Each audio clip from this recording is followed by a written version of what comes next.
alongside the ever-punctual Terry Ford. I'm Jay Phillips.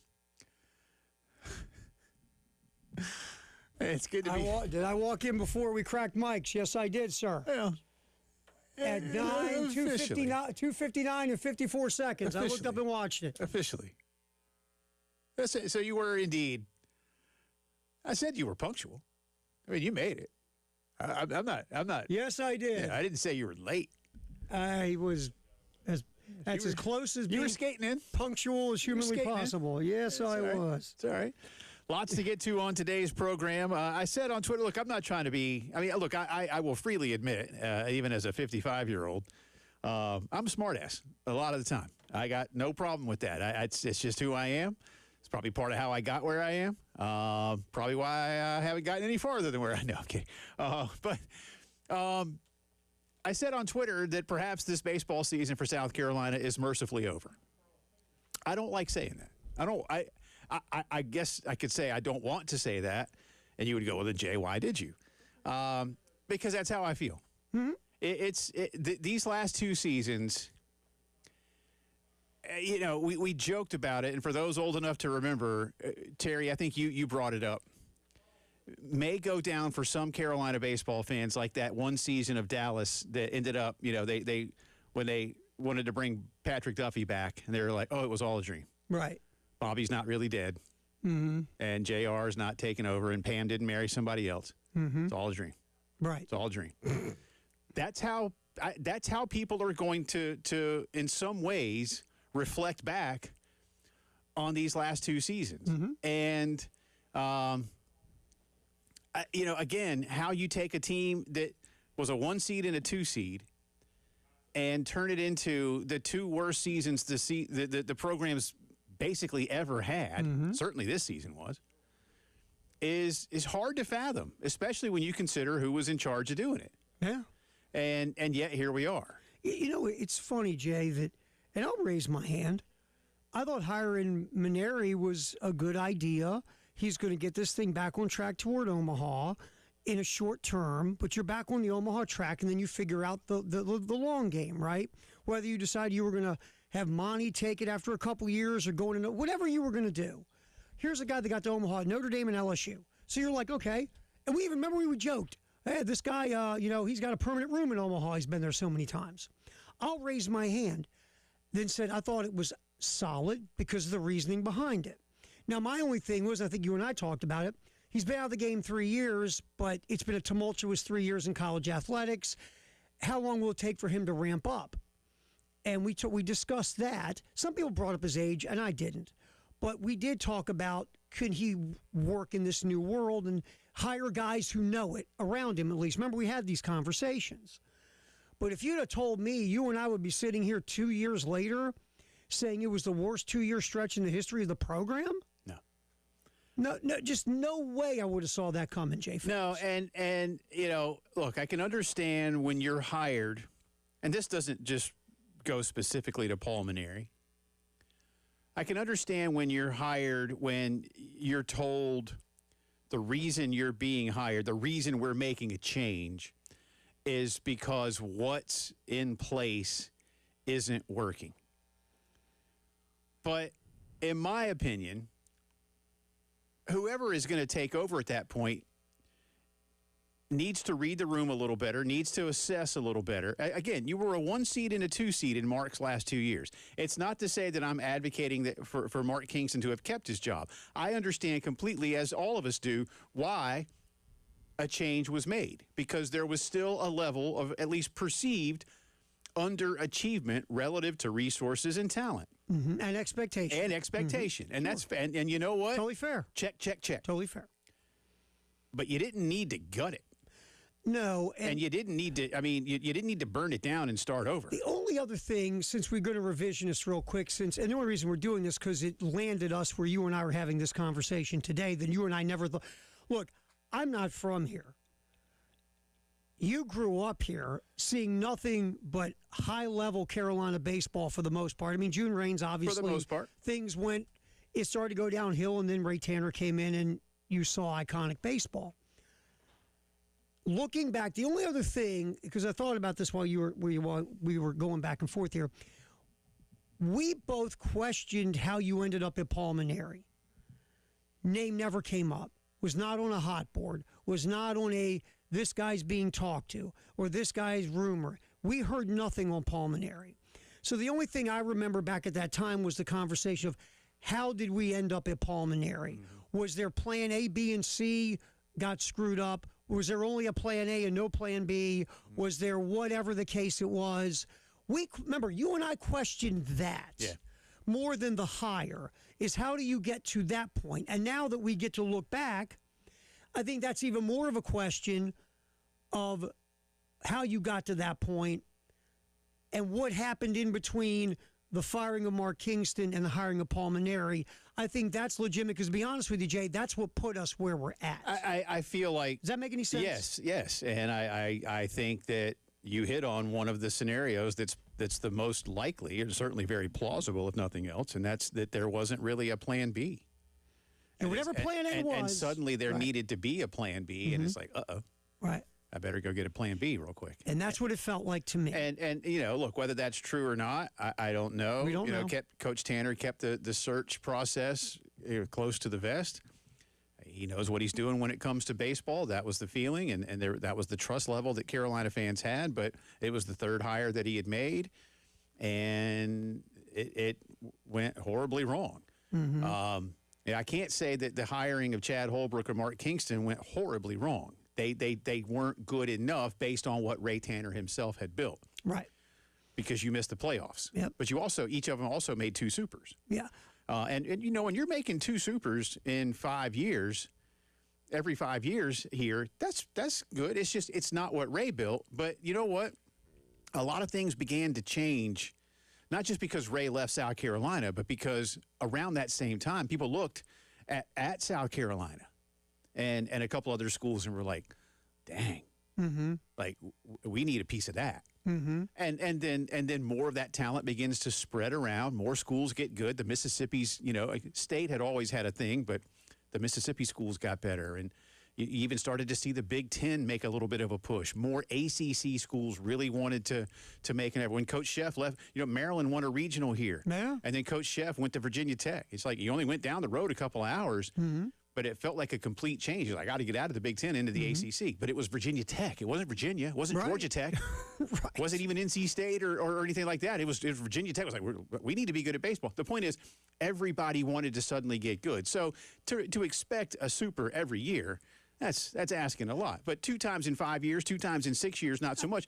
But also 2 playoff misses in the same 5 years. I think that's that was where it. the issue No, that's it. Oh, that's it. That's absolutely it. And I think, look, and just my perception is I think Chad was the obvious hire. Absolutely. The obvious I would do hire. it again. If the same scenario were in place in the summer of 2012, I'm hiring Chad Holbrook again. Obvious hire. Yeah. And again, me studying this, the flip side of that is I think even if we were sitting here and look, I like Mark. Look what Mark's doing at Creighton. Mark's a good baseball guy. No one's saying he's not. He's a good coach. But some guys are certain fits in certain places and not the right fit in others. I don't think Mark Kingston, and I would say this probably through the search, if I was here at the time, I don't think Mark Kingston, looking at his resume, would have been the right fit. This job would be too big for a guy that's never made a super, has only been in the tournament, 3 times in his life, and at a place, South Florida, is a large leap to an iconic baseball program. Yeah. Even if you're in a talent-rich city like Tampa. So I think Mark, we can sit here and go, well, Mark probably, and I know I talked to people, and I've talked to you, and you told me that a lot of people, when Mark Kingston was hired, they went, huh? Again, might not have had, there seemed to have been a plan in place that suddenly went awry. To be fair. And there was a bit of a scramble. Because by then, most of the hiring had been done for that cycle. Right. So then all of a sudden you're in uh-oh mode because some guy decided to, according to rumor, win the College World Series. Yeah. How dare you, sir? If these things are true. If these things are true. Yeah, the one thing the only thing, and again, I don't want to dwell too much on the past in order for us to get to a conversation about the future, which we'll do with David Klonger coming up in about 20 minutes. Going back to the point about Chad, the one thing I would do for Chad that I don't think was done is hire Chad Holbrook, and hear me out here, a Chad Holbrook. No, that makes perfect sense. Ray Tanner was a great coach, and Ray had Monty and Jerry and Jim Toman and a lot of wonderful staff. When Storm Toman left to go be a head coach and Monty left, and then even Jerry left and Calby came in. You're going to have some turnover. That's fine, but Ray always seemed to have that incredibly able lieutenant, and I don't know that Chad had that. That might be the one difference that would have allowed Chad, who was an ace recruiter of ace recruiters, to go recruit more and not have to manage the program as much. But again, that's revisionist I guess history. The point of bringing it up is just it led us to here. Yeah, and that's the thing. Now, again, Coach Tanner is no longer the AD. Obviously, all these guys are no longer the coaches. Jeremiah Donati's in the place now to, I don't want to say clean up the mess. That's not fair. But no, you know what, man? Yeah, I guess it is fair right now. I think it is fair. I'm trying to be you. And be kind. I think that is fair. Because again, 59. Just look. You've look over 60 losses in 2 years. Worst 2-year run in the history of the program. Correct? You're, I think, 13-47 in conference games. You're 1-5 against Clemson. This year, you lost to Charlotte, to Queens, to Charleston twice, to the Citadel Army, twice, to Army, to Northern Kentucky. Yeah. Am I forgetting anybody? No, you know what? Okay, so you have a mess to clean up. You're correct. God. It's a mess. Winthrop, you lost to Winthrop. Yeah, absolutely. So, I'm not trying to pick on anybody. No, it's just, but you're not supposed to. It's reality, right? So yes, now Jeremiah Donati is in that chair to make this hire, and we haven't seen him do this yet. So we'll find out. We saw him at look. The one thing at TCU, if you look at it really quick, hired Sarah Luce, took Schloss's team, got to Omaha. Since then, it's been okay, but not to Schloss's level. Correct? Correct. Hired a women's basketball coach, has been fantastic. Hired Coach Dykes, got to the college football playoff. And again, Sarah Luce hasn't been a terrible hire, but it's kind of leveled off from what Schloss had. And Schloss is Hall of Famer. Yes. So you look at the hires that Jeremiah Donati had, they've worked out for the most part on different levels, but they've worked out. Nothing has been oh my God, really, at this point. So I'm not saying that gives you confidence that it's definitely going to be no doubter, but the hiring history does have a lot of positivity to it of the 3 hires he made. Mm-hmm. So just saying that's what we can look at now. Mm-hmm. Because again, what got us here is all gone. Now, where's it go moving forward? Yeah. And there's an irony in all of this, in my opinion, that South Carolina now needs another Ray Tanner. Mm-hmm. And I don't mean that you go get Ray Tanner. He's not available? But when you, well, no. David even put that in his piece today. Don't worry, guys. Ray, I mean, I don't say don't worry. Ray's not. Ray's happily retired. Yeah, he's good. But, Coach Raines had gone to 3 World Series, but it had been 10 years. And it just, life in the Southeastern Conference was proving difficult. And, here's a young coach at a good school with a proven track record as a head coach, getting into the tournament. And wanting that next level opportunity that maybe wasn't going to be presented up in Raleigh. You need that again now. You need the same scenario in a lot of ways is in place. Only honestly, your program's even worse. I was going to say it's even worse. You need a builder, Jay. Yeah, and now you have to build. You got to build it. You need a builder, someone who. And to me, is that experience as a builder. Yeah. You need a builder. And I think that's what Jeremiah is looking at. We'll continue this discussion throughout the afternoon. Again, David's going to be with us in a little bit. He put out his hot board today. A lot of names on there, but certainly there's a pecking order, a tiered system. I know J.C. Sherbert, Jack Veltri have been doing some of the same things at Gamecock Central as well. We got things to get to around college football. And, of course, the SEC baseball tournament continues this afternoon and evening over in Hoover. Plenty more to do on this Wednesday. Jay Phillips, Terry Ford, the postgame show.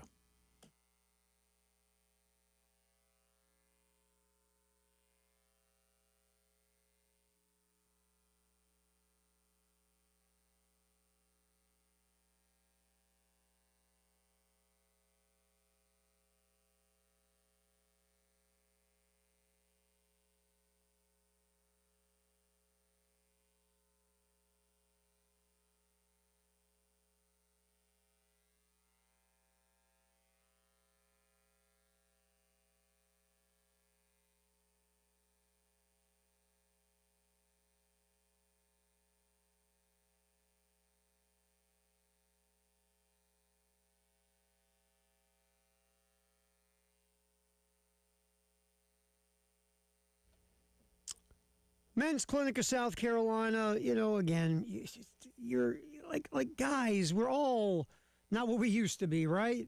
Sure. I don't sleep like I used to. I sleep like a rock, but then I wake up and I'm like, I could do 2-3 more hours. Not as strong at the gym. I used to be able to bench 550. Okay, maybe not. But whatever I benched, I can't bench anymore. I don't remember things like I used to.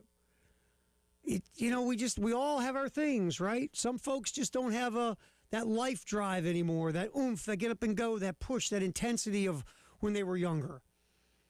Whatever it is, just call the Men's Clinic, 803-875-MENS. Set up a free consultation. Tell them your story. They will do a testosterone test on you and get you in a program specifically designed for you to get you back to feeling like you again. Again, just make the call, 803-875-MENS. Men's Clinic of South Carolina.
Have more time to have David's thoughts rather than have him recite a lot of this.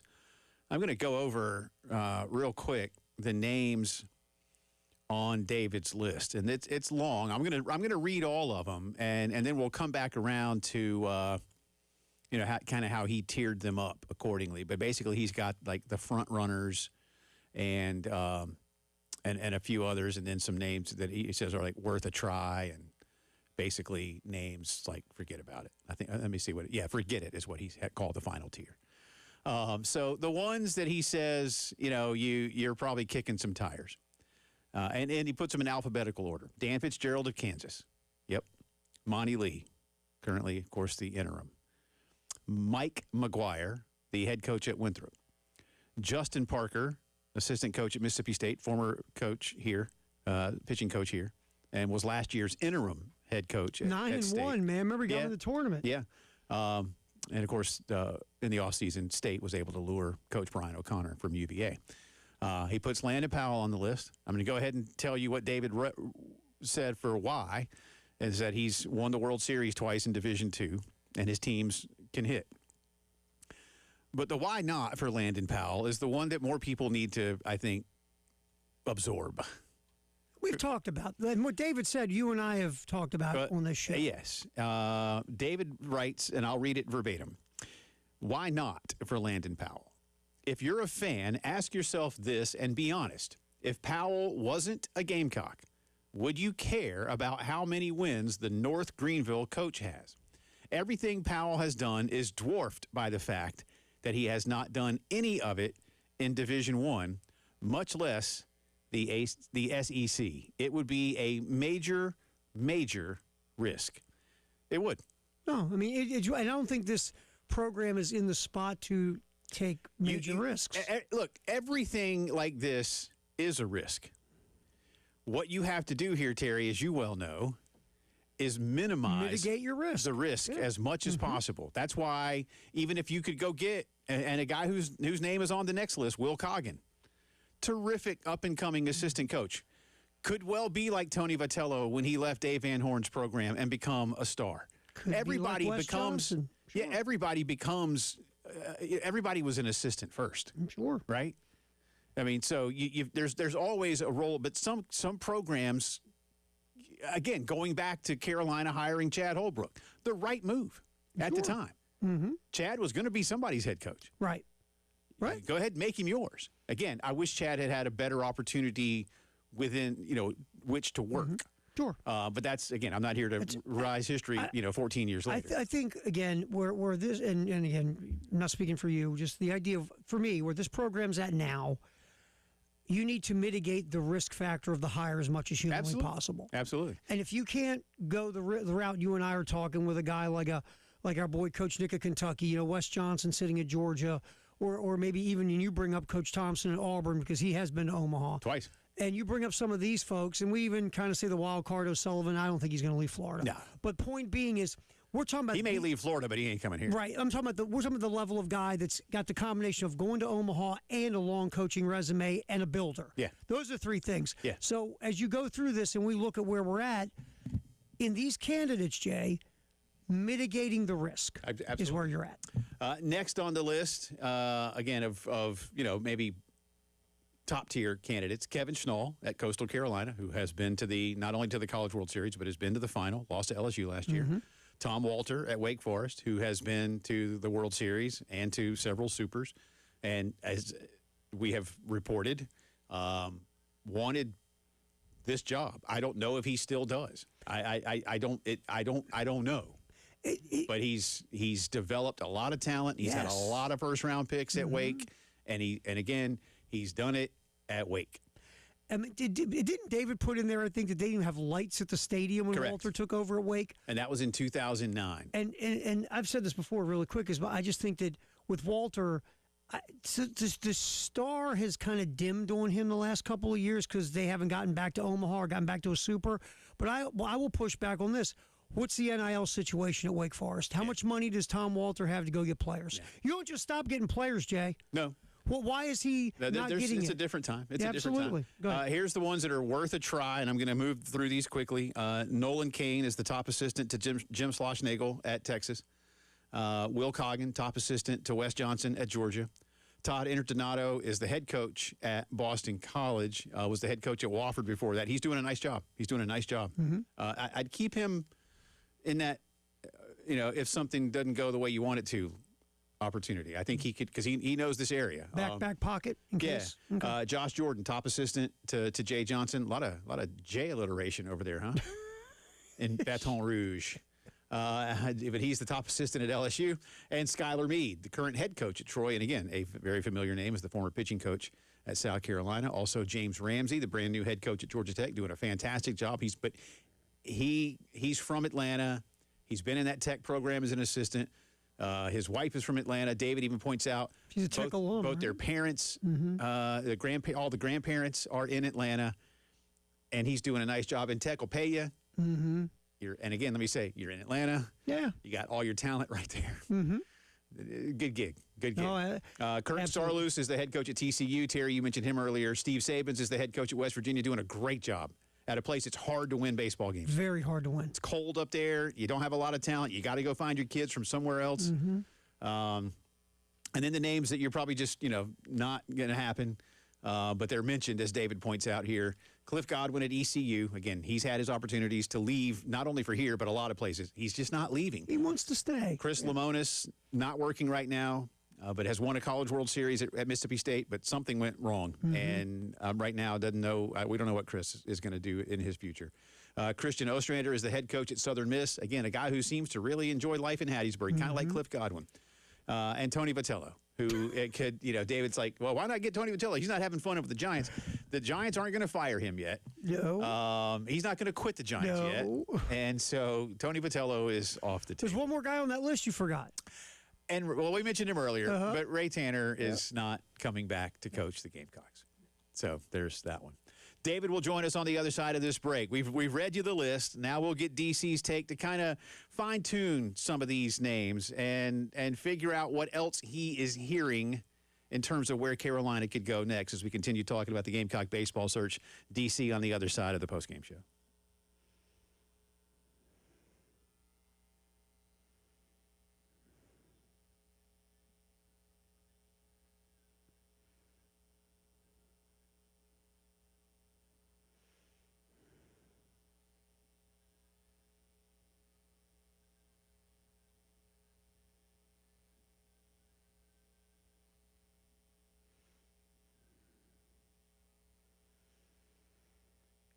Oh, CHW cabinetry.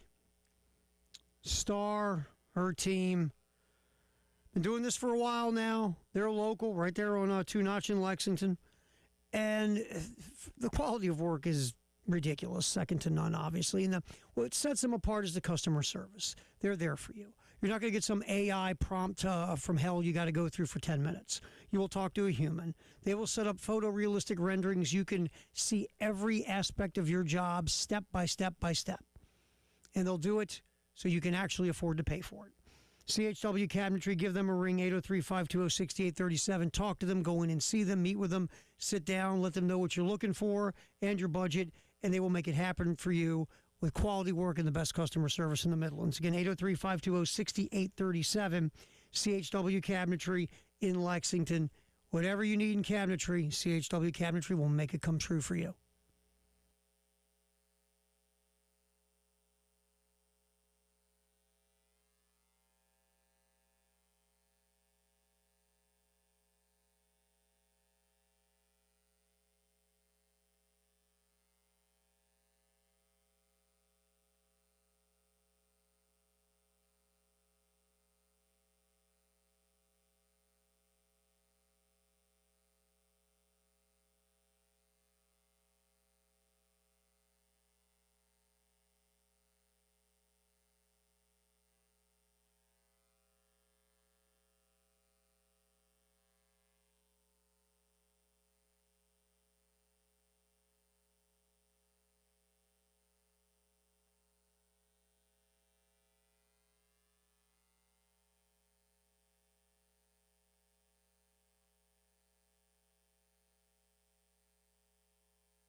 3:32 here on this Wednesday. Welcome back in.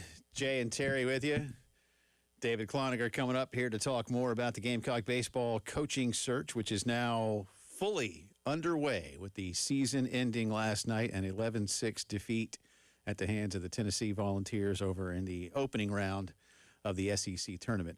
Before we get going on the Gamecocks, this is not about the current Atlanta Braves, but I want you boys to hear something here. I saved this for David. On this night in 1977 at Old Fulton County, it was college night as the Braves hosted the Chicago Cubs. Ticket prices, all students admitted at child's prices. Now, again, this is 1977. So field level, $3. Upper level, $1.50. GA tickets, just 50 cents. Nice. The post-game fun included a Miller beer party, a live band, and a wet T-shirt contest. Whoa! I remember reading about this, Jay. I believe the winner of such contests was the daughter of a Methodist minister. Oh, my. No. A very unhappy Methodist I imagine so. minister. So, not saying bring back all of that, but college night, 1977, sounds like that could have been a good time back in the day. Unfortunately, on May 20th, 1977, I was 6. So I imagine I probably would not. So you skipped the wet T-shirt contest? probably Is that not what have been you're able saying, to go to that one. But there you go. But I will not do anything else with the Atlanta Braves for now. We'll save that for another day. DC, man. always appreciate you. We just before you came on, we went down your entire list so as to expedite the process here and maybe have you zero in on where you think this search is right now in terms of top candidates and maybe in that middle list of worth a try, if there might be a surprise name in there, should a top target not want this job or get another job or whatever. So how are you looking at it now that we know this search is fully underway? Well, obviously, guys, every potential candidate, and that could be guys that I mentioned or maybe some that I didn't, has been thoroughly vetted at this point. I believe that Jeremiah Donati has a list. I believe it's a rather short list. And I believe right now it's just playing the waiting game because let's just call it, fellas, South Carolina isn't playing, but a whole lot of teams and candidates are. And that's still going to be the case 10 days from now. So it'll just be a long process in terms of guys getting their season over. That said, I've been told nothing to not believe that Kevin Schnall won't get the first call. To the point of like, listen, you're going to have to tell us no, and probably several times. After that, I personally believe that James Ramsey will get a call. But as I explained in the piece, you have to call him just because of how good Georgia Tech is right now and how much of a young up-and-comer he is. That said, as I explained in my piece, I don't think James is going to leave. There's just way too much family affairs for him in Atlanta to probably entertain it. But you got to call him. You have to make that call. And then third on the list, I believe, will be Dan Fitzgerald from Kansas. Obviously, that does come with a little bit of an eye on the Texas Tech job, seeing what happens there. But it is one of those cases where they like the guy, they like what he's about, they like the system that he wins with and his ability to recruit junior college players. As you know, Jay, JUCO players was a huge, huge part of Ray Tanner's dynasty here at USC baseball. So that would be a welcome return to get a bunch of those guys and have them be really good, productive players. And then to me, and again, this is just looking at it and saying that if you do go into the assistant coach realm, I think Justin Parker, head and shoulders, stands above the others because he's been here. He's been a head coach, not for a very long time, but he was a head coach during the end of Mississippi State's last season. And I think if you do go into that world, if you get down to that, you say, okay, this guy's got to be my first candidate. Those would be my top four. All right, David, let's say everything's equal. Let's push Texas Tech out of the way for a little bit. Let's just say Jeremiah Donati makes those calls to those three guys. Let's go with talking about those top three are sitting head coaches. Which one of those three in your mind is more apt to say yes? Really tough question, Terry, but to me it would probably be Fitzgerald if there's no interest in Texas Tech. I think he's the kind of guy, and, maybe this just hasn't been reported, maybe just hadn't put out there, but I've yet to see anything for him saying like, oh yeah, I love Lawrence and, Kansas is my home. And you just have to think, playing a little devil's advocate, how much support do you get out there? How much do people really come out and see you? Because it's Kansas baseball. I think they've only been to 6, 7 NCAA tournaments ever. And so, yeah, this is great that what you're doing. It's like, are they going to give you the support you need, and will it be anywhere close to what you could get here? So I think he would probably be the guy, in my mind, that would listen the most, and followed closely by Kevin Schnall. But Schnall's got a lot to think about. I mean, the guy is Coastal Carolina. He played there. He was assistant coach there. He's head coach now, and there's a lot of his time invested in the Coastal program. I know a lot of people down there would hate to see that go away. That said, he's a family man, 3 children, I believe, and money talks. You know, you do have to look at it that way. And even Gary Gilmore said on another program last night, I just don't know how you turn down that kind of money. But that said, Kevin is a very, very invested guy in Coastal Carolina baseball. Talking to David Cloninger of the Post and Courier, as Jeremiah Donati has a lot on his plate to get Gamecock baseball back to where fans want it to be. Let's take Schnall and Fitzgerald for a second. You mentioned Ramsey, who's in his first year at Tech, or second year now, I guess, but he's doing big things over there, obviously. And Coach Schnall's only in his second year as a head coach. Fitzgerald a little bit longer.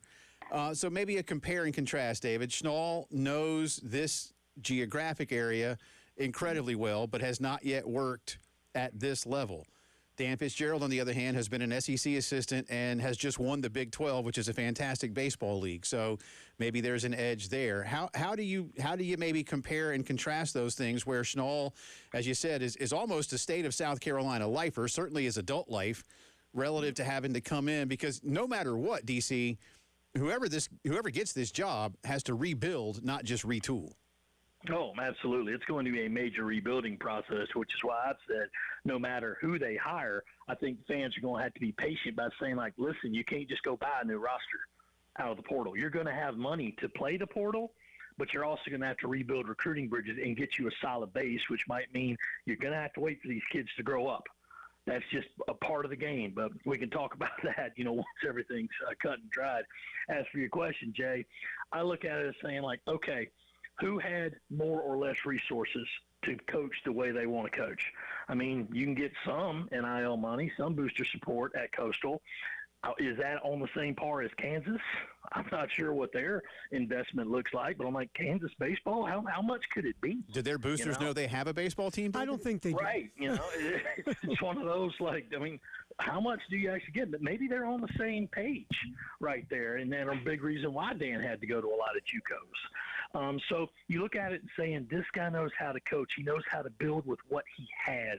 And I think both of those guys really answer that question. And especially with Schnall, who says, you have a system, especially in the SEC and the power leagues, where the game is really devolving into power arms and power bats, right? Let's just overwhelm you with talent. Well, as Gary Gilmore said last night, again, you can play a whole lot of baseball around that. And that's why Coastal leads the country in sack bunts. It's why they have a system of saying, hey, listen, if we get a guy on the second base, we score 87% of the time. Or I'm sorry, if we score first, we win 87% of the time. So if I got a guy who gets on second base, I got to get him over and I got to get him in. And that's where you start playing small ball to that effect. So Kevin knows how to do that. He knows how to work that and say, like, you don't just have to come up and play for the 3-run homer. That worked for a long time. It worked under Ray Tanner. It worked under Earl Weaver with the Baltimore Orioles dynasty, pitching, defense, and the 3-run homer. But it's not that way anymore. You have to you can make the game work for you by playing small ball, and I know Schnall really knows how to do that. And with Kansas, I haven't taken a deeper dive into their record and how they got it, but they got 41, 42 wins? Yeah. Won the Big 12? Yeah. Mm-hmm. Something's working. Yeah. First conference title since 1949, man. Mm-hmm. So, yeah. He's the one who created that. So I think both of those guys, in terms of building a team and coaching to win around what you have, both those guys are on probably pretty equal ground.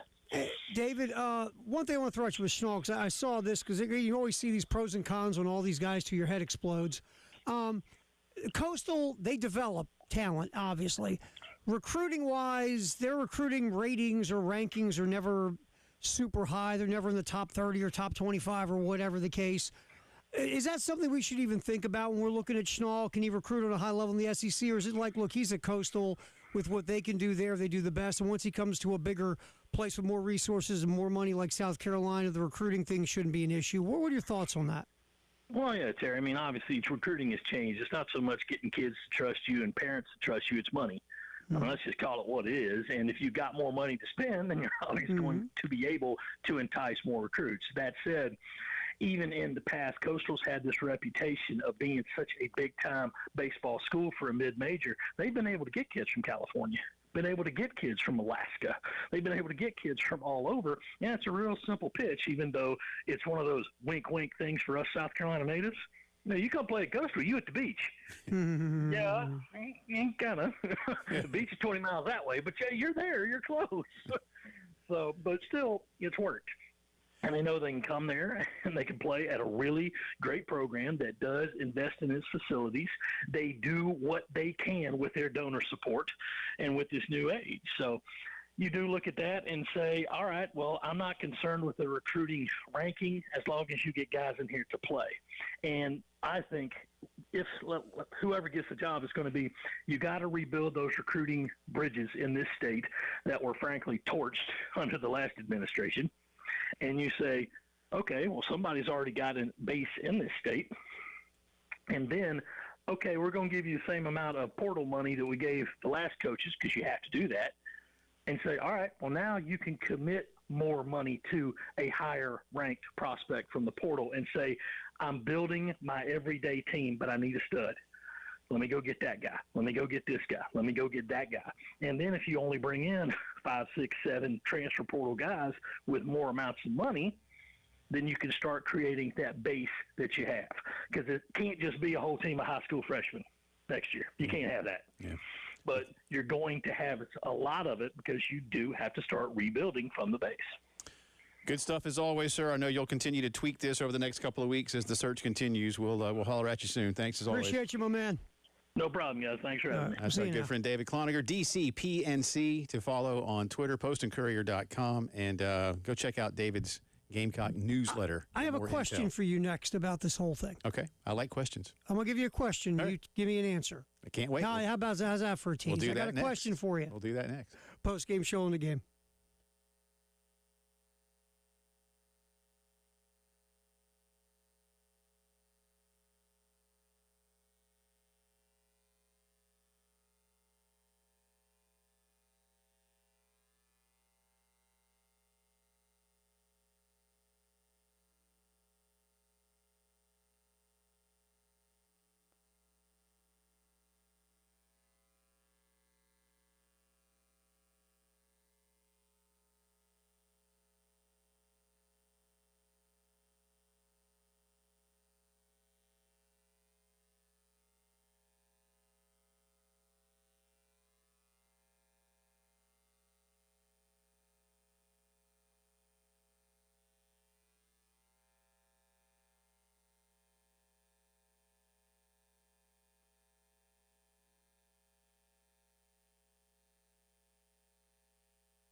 11 minutes in front of 4 o'clock here on this Wednesday. Welcome back in. Thanks, as always, to our good friend David Cloninger for joining us. Talking the Gamecock baseball search. We'll continue that, not all afternoon, but we'll get into a few college football things, the Big Ten meetings going on, and the elusive Tony Petitti has finally spoken on the college football playoff, and he's got a plan B. I don't know if you'll like it, but we'll talk about that next hour and a couple other things. And Live Golf has a plan B. Yeah. Might get into that, too. Hey, that's a hell of a plan B, by the way. But if you're watching on YouTube, you see me in one of my. I think I have 5 different ones, but this is this year's Arsenal jersey. But around this time yesterday, Arsenal was almost winning the Premier League, and then they did, and now they have. So, and I'll probably wear an Arsenal shirt tomorrow. Just to let you know. Yeah, every day, man. And then next week, Terry, they're playing in the Champions League final, the Super Bowl of European soccer. So Arsenal has a chance to pull a double. What time is that next week? What day and time? It's next Saturday, and I want to say kickoff is at like 2. Good. I'll schedule my nap time. I'll turn it on. No. Give me a little nap. It'll be good. No. Be good for me. No. Be good You for me. nap with golf. Oh, no, I nap with soccer. No, you're doing it wrong. You're doing it wrong. All right, here's my You know what I question. nap with a lot of times now? I hate to say it. Some football games now, I'm like, you know what? Do we need another commercial? I tell you that we got that spring football thing that I never watched. Maybe that's a nap. There's a nap. Yeah, I've never watched it. I won't. Soccer's too action-packed for naps, man. That's what golf is for. I love golf. All right, your question. So, question, and I'll get to a couple of things on the vault. One of the things about the differences of now is because everybody except Missouri actually cares about baseball in the SEC. Mm-hmm. So I guess throwing this at you, is it too much to expect to be what you were under Ray because now the SEC's landscape is so different in baseball? Or should you say, no, the expectation should be the expectation. This should be one of the best programs in the country, full stop? Or should you say, hey, we've got to take into account that the SEC is a different animal than it was 10, 12 years ago? I think the latter is the more correct approach. And I think there's a middle ground in there to answer your question. I think expecting, dare I say, and turning an expectation almost into a demand for what Ray did. Let's just say maybe, let's take out the first couple of years when he had to rebuild. But let's go from 99 to 12. Expecting that kind of run again in a near 15-year period is, in my opinion, having professionally covered it as a fan, I went to Omaha while they were, in one of those trips. That borders on asking too much. Could it happen again? Sure. But you know what? LSU and Florida and Texas and Vandy aren't doing that right now. Right. Vandy struggled this year. Vandy's going to. They're playing right now. If they don't make a deep run in the SEC tournament, they're not going to make the postseason. They may not. The first time was 15, 16 years. Yeah, they're losing right now too to Florida, but they did win yesterday against Kentucky. So expecting that, where I think in that run, Terry, and that's when the Supers started. I think Carolina only missed the Supers 3 times in that run. Does that sound right? That sounds about I think right. it was 3. Mm-hmm. I looked at this the other day. I think you're right. Yeah, I think otherwise you were in the Supers every year, and you went to Omaha 6 times, and in 4 of those 6 trips you played for the national title. Mm-hmm. Now that's a hell of a run. That's a great run, man. So expecting that is a lot. Now, should you expect to be in the Supers here almost every other year? I don't have a problem with that. Mm-hmm. And as I've said before, and I'll answer this again, or say this again with part of my answer to you. In my opinion, now this is just me talking, this school and its baseball program should expect, I'll use that word, to host every year. You're not going to. Mm-hmm. You're not going to. Right. But that's what you should expect. That needs to be your line.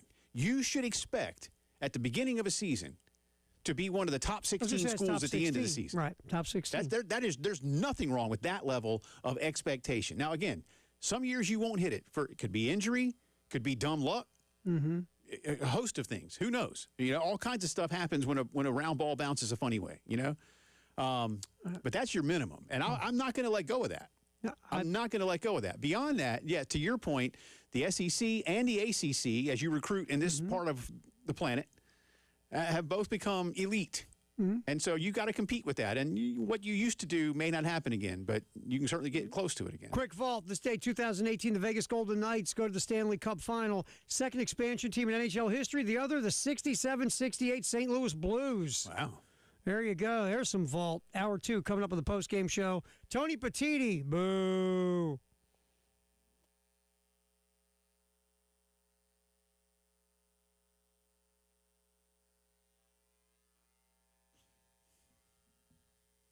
Integrated Media ready to help you watch everything you watch better than you've ever watched it before, listened to it before, controlled it better than ever before. That's right, because Integrated Media has the latest in today's technology when it comes to amazing OLED televisions, Dolby surround sound systems, the ability to control it all from the Control4 app on your phone, your tablet. They have some really cool remotes you can get too.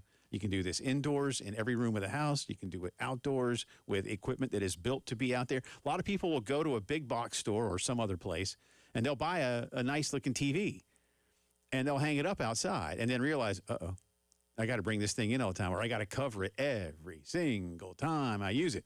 Nope, not when you work with Integrated Media to get the outdoor equipment. Whatever you want in home theater, they'll get it done for you.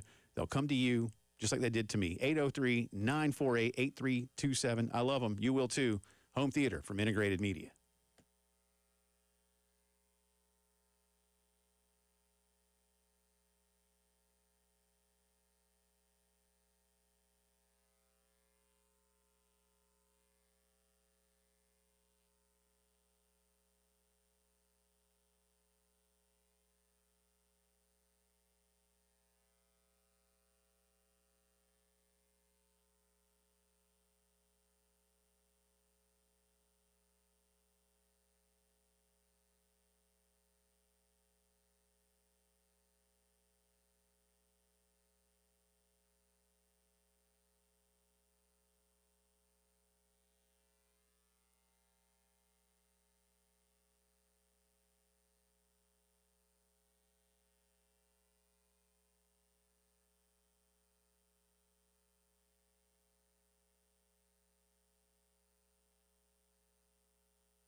4 o'clock on a Wednesday. Welcome back in. Second hour of the postgame show coming at you from downtown Columbia, South Carolina, inside the Herndon Chevy Studios. Terry Ford over there, Jay Phillips right here, and wherever you are. Thank you for choosing to be with us. Told Gunner when he left that if he ever hears that somebody after his show ends and ours begins says that the room feels like a kiln, that it wasn't me. Not you. And he said that maybe it had gotten back to him. So, and then he told me that one day when I wasn't here, I don't know if this is while I was gone for my extended run or, but he said that one day it got up to almost 90 in here. no, remember that. Did he one. have the heat on? I was over here probably that day. But, I mean, when I got in here today, it was 82. so one day when I was over there and I had Jalen or Kale here and I was sitting over there in the host studio, we were cooking mid-80s in there. I was about to throw some eggs on the console and scramble up a little bit of something. Can't do that. But feels good in here now. But, It takes a little bit to get that. and what is it? Let's see. Outside, it's a comfortable 92. Well, the thing I love about Gunner is Gunner's got the heat jacked into the 80s in there, and he's wearing like 5 layers. Yeah, it's I don't know how he's pulling that off, to be honest with you. And he's not sweating. No, he's not. It's just like high school, like my buddy Chris, it was in my wedding, but he was a high school wrestler. Oh, I let's remember, say no more, yeah. I remember the days before. Trash bags they wear and all that mess, and he dude. wouldn't I eat remember. just to make sure he had his weight. And I'm like, I remember one buddy of mine would eat tree bark for 3 days Yeah, to cut weight and wearing those big stupid trash bags. which I guess must help wrestlers because they're just hungry. They're hangry. Yeah. Oh God. I yeah. guess that helps. You hit that mad hangry. Yeah, I guess so, man. You're ready to take somebody apart. And Chris already has a little bit of that in him. Mm-hmm. Yeah. Even if he's full. Ah. So. Well, Tyler high school wrestled. Yeah. And he was telling me about because Tyler's like 6'3", 6'4". Yep. And guess when he was wrestling, he's like a $130, $135, something like that. So figure this big tall dude who's carting about $130, $135 out there, maybe 140 the most. Yeah. So he was, he had to be cutting weight like a freak. Sure. With that kind of body frame. I don't know. Maybe you're just, metabolism. His works. metabolism is stupid anyway. It is. So anyway, I never want any of that smoke to be a high school or a rec wrestler or anything. No, thank you. Yeah. Nope. Nope. I had a couple of buddies that were good at it, man. But I got friends who did it, and I was like, I'm good. I'd rather eat Domino's you guys pizza. are better than me. Same here. Real quick before we get into some college football stuff, I heard this morning, and it was actually on Dan Patrick, and I thought it was funny.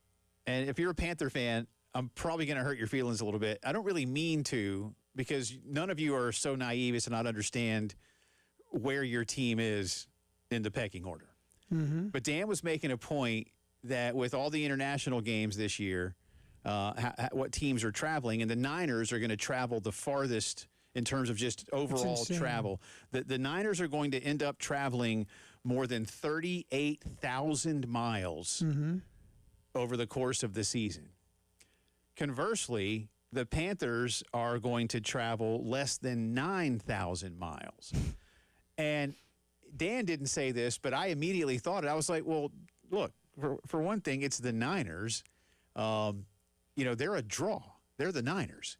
People want to see them, and they're sending the Niners and the Rams to Australia. Now, I hate that for the Niners and Rams. Sure. But, okay. But that's a big rivalry out that way, and they'll just take it over to Australia. Mm-hmm. And the Niners are going to fly back east. I think they're either, I forget, he said maybe the Giants or the Eagles.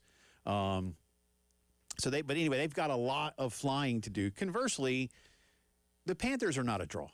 No, not they're even just in Carolina. look, when Cam was there, Cam was a draw. Sure. And to a mild degree, I would say that when McCaffrey was at his peak in Charlotte, he was a draw. Known. He was a known entity. Yeah, but a draw is tough. Now, what he's doing for the Niners now just enhances further who the Niners are and what they're all about. So I'm not really here to pick on. It's just that I thought it was like, and I don't know, I didn't see like the list of all 32 teams and who's traveling the second farthest and so on and so forth, right?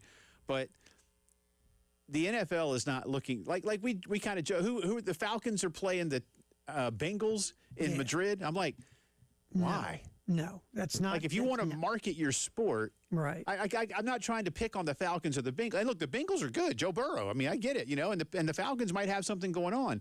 But when you're trying to send teams to new markets, especially Madrid, where look, American football is becoming a thing in England, and it's a little bit of a thing in Germany. They don't give two what's in Spain. No.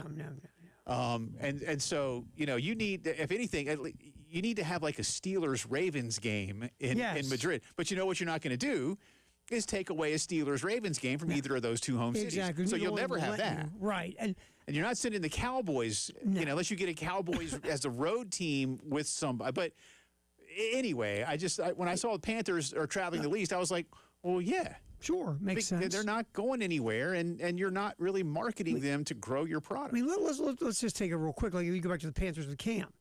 First of all, you have a marquee quarterback who is well known in the league and is a big name, and you have a team that, especially coming off a Super Bowl, was a good football franchise.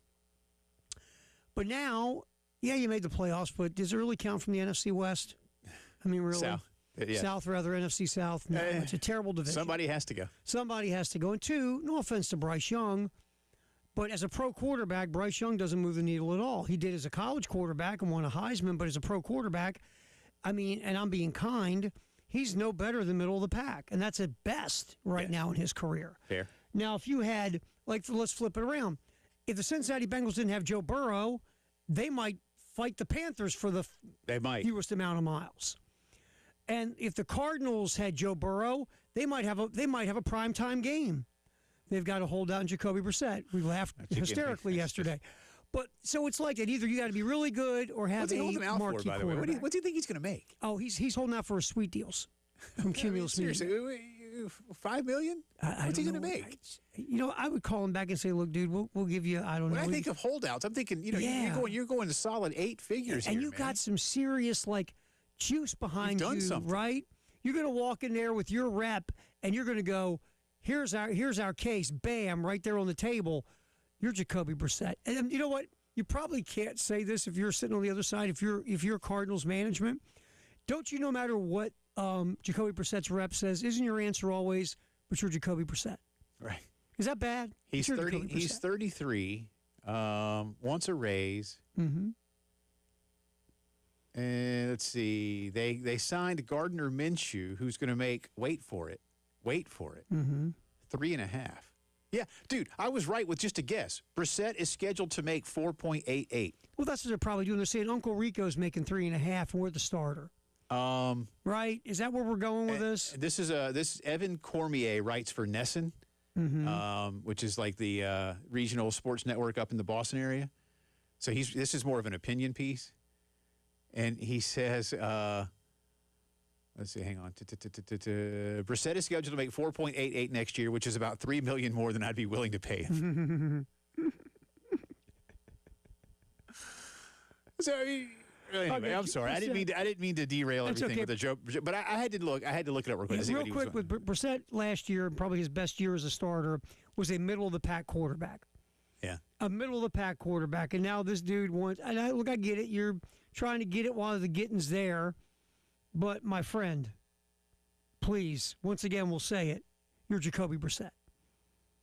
You're getting paid. I mean, you're getting 4.88 from the probably next year. I'm trying to just. They're the worst team in the league. Yeah. And the only reason you're the starting quarterback there. Who's worse? Is there who are they fighting? Seriously, who are they fighting? Saints? Top of my head, Saints. I mean, in the AFC. I'm trying to rattle the Jets. Oh, the Jets are always that bad. Yeah, the Jets, the Saints, the Cardinals. I'm trying to. Anybody? My skull. Nobody. Even the Browns aren't. Browns, you can maybe roughly put them in that lump because they don't know what the hell they're doing with quarterback. Colts not good next year. It depends really if Daniel Jones can come back and be healthy, because Daniel Jones. At least, if you want to go realistic, he was really good for a while last year before he got hurt. Everything started piling up with the injuries. Let's just say he's a solid quarterback. the Colts would be a notch above all these guys, in my opinion. Okay, that's fair. But if you don't have Jones... Because the Jags have gotten better. The Texans kind of run that division now. Yeah. Well, Tennessee's not any good. Yeah, well, we forgot about the Titans. Okay, the Titans. So Titans are worse than the Colts. So, yeah, you throw all those are the teams that are But the worst. Cardinals are probably going to be. Yeah, they're right. I mean, I was just like, I'm looking at here. Brissett started 12 games last year. And it's not all on him, obviously, but they were 1-11. Yeah, and the quarterback not good. rating, They- middle of the road. They stink. And they have some receiving talent there. McBride's one of the best receiving tight ends in the league. You know, you have young Mr. Harrison, who's developing. He needs consistency, but, you know, he's a developing wide receiver. It's not like you had no one to throw the ball to. I mean, the offensive line is Well, now whatever, you went and got but- Jeremiah Love, who has nobody to block for him. Poor kid. Their offensive line, though, Jay, was consistent, below average pass protecting and below average run blocking. Yeah. So there's something to say for I would consistency. say they're consistent. So, yeah, so good luck. Yeah. Hey, hold out for your money. Yeah. And one other quick NFL note. Aaron Rodgers says that he's going to retire this year. After the season or now? I think it's after the season. Okay. So Could be during the season. You never know. You know what's sad? And I'll never tell an athlete when to retire. You're tarnishing your legacy. You don't tarnish a legacy. And again, as long as somebody wants to pay you, keep taking checks. I got no problem with any of that. Because we forget Franco Harris was a Seahawk, or Emmitt Smith was a Cardinal, or Johnny Unitas was a Charger. Nobody remembers that mess. Just goobers like me. Joe Namath was a Ram. Exactly. No one remembers any of that.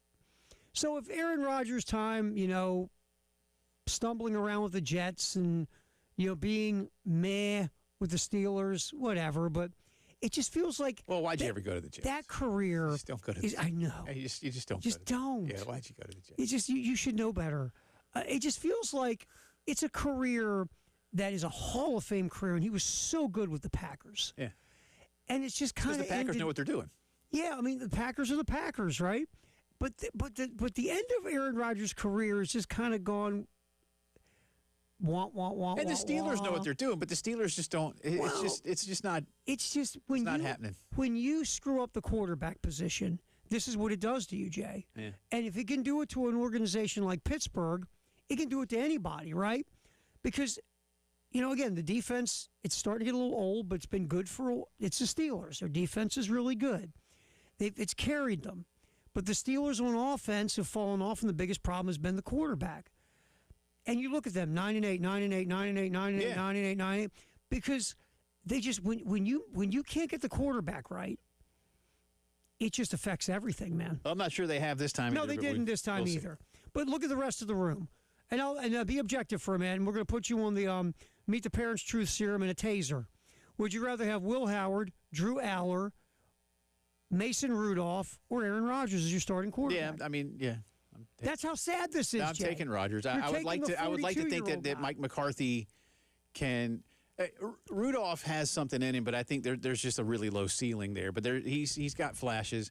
Aller, I have no idea. Will Howard, I have no idea. Right, and so Aller, I think again they did the Pickett thing with the local kid, and that didn't work. No, and Aller's a guy. He's this one, ready? Boy, it looks like a quarterback when he gets off the bus, doesn't he?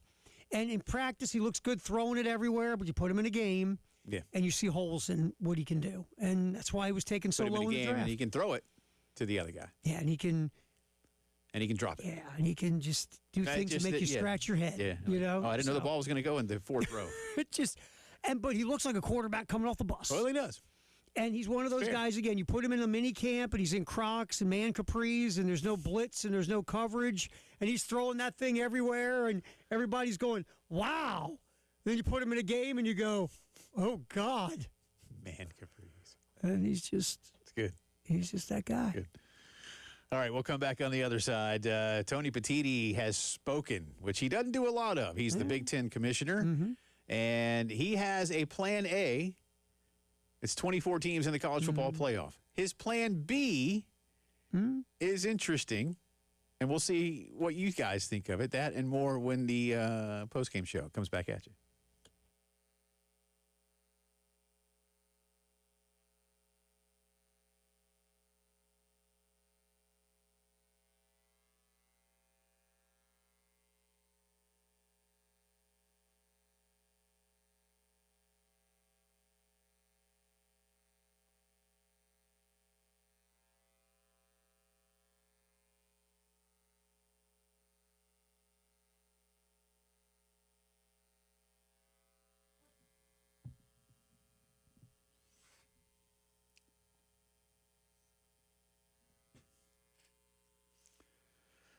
It's hot outside. Make sure it's cool inside. The folks at AAA Heating and Air are ready to make sure that you and your family are nice and comfortable all through the very hot Midlands summertime. 803-677-1500.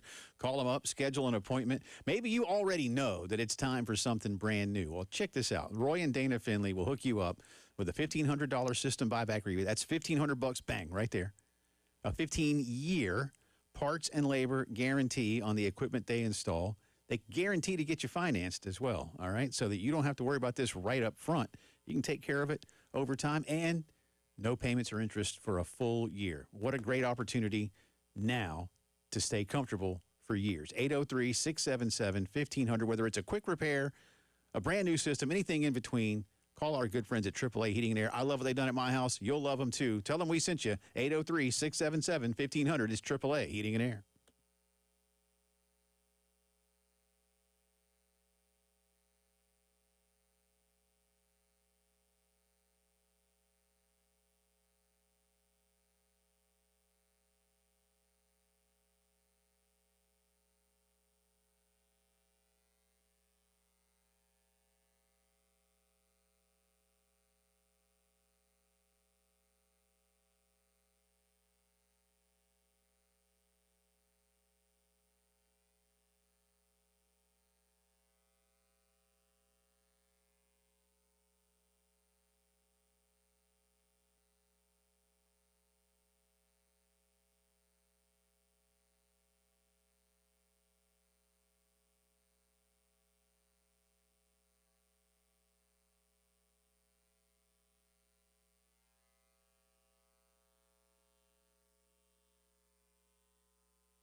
Nineteen minutes after 4 o'clock on this Wednesday. Welcome back in. Jay and Terry with you, talking a little off-season college football as conference meetings are taking place all around the country. ACC had theirs last week. Big Ten's going right now. Some Big 12 folks are speaking out.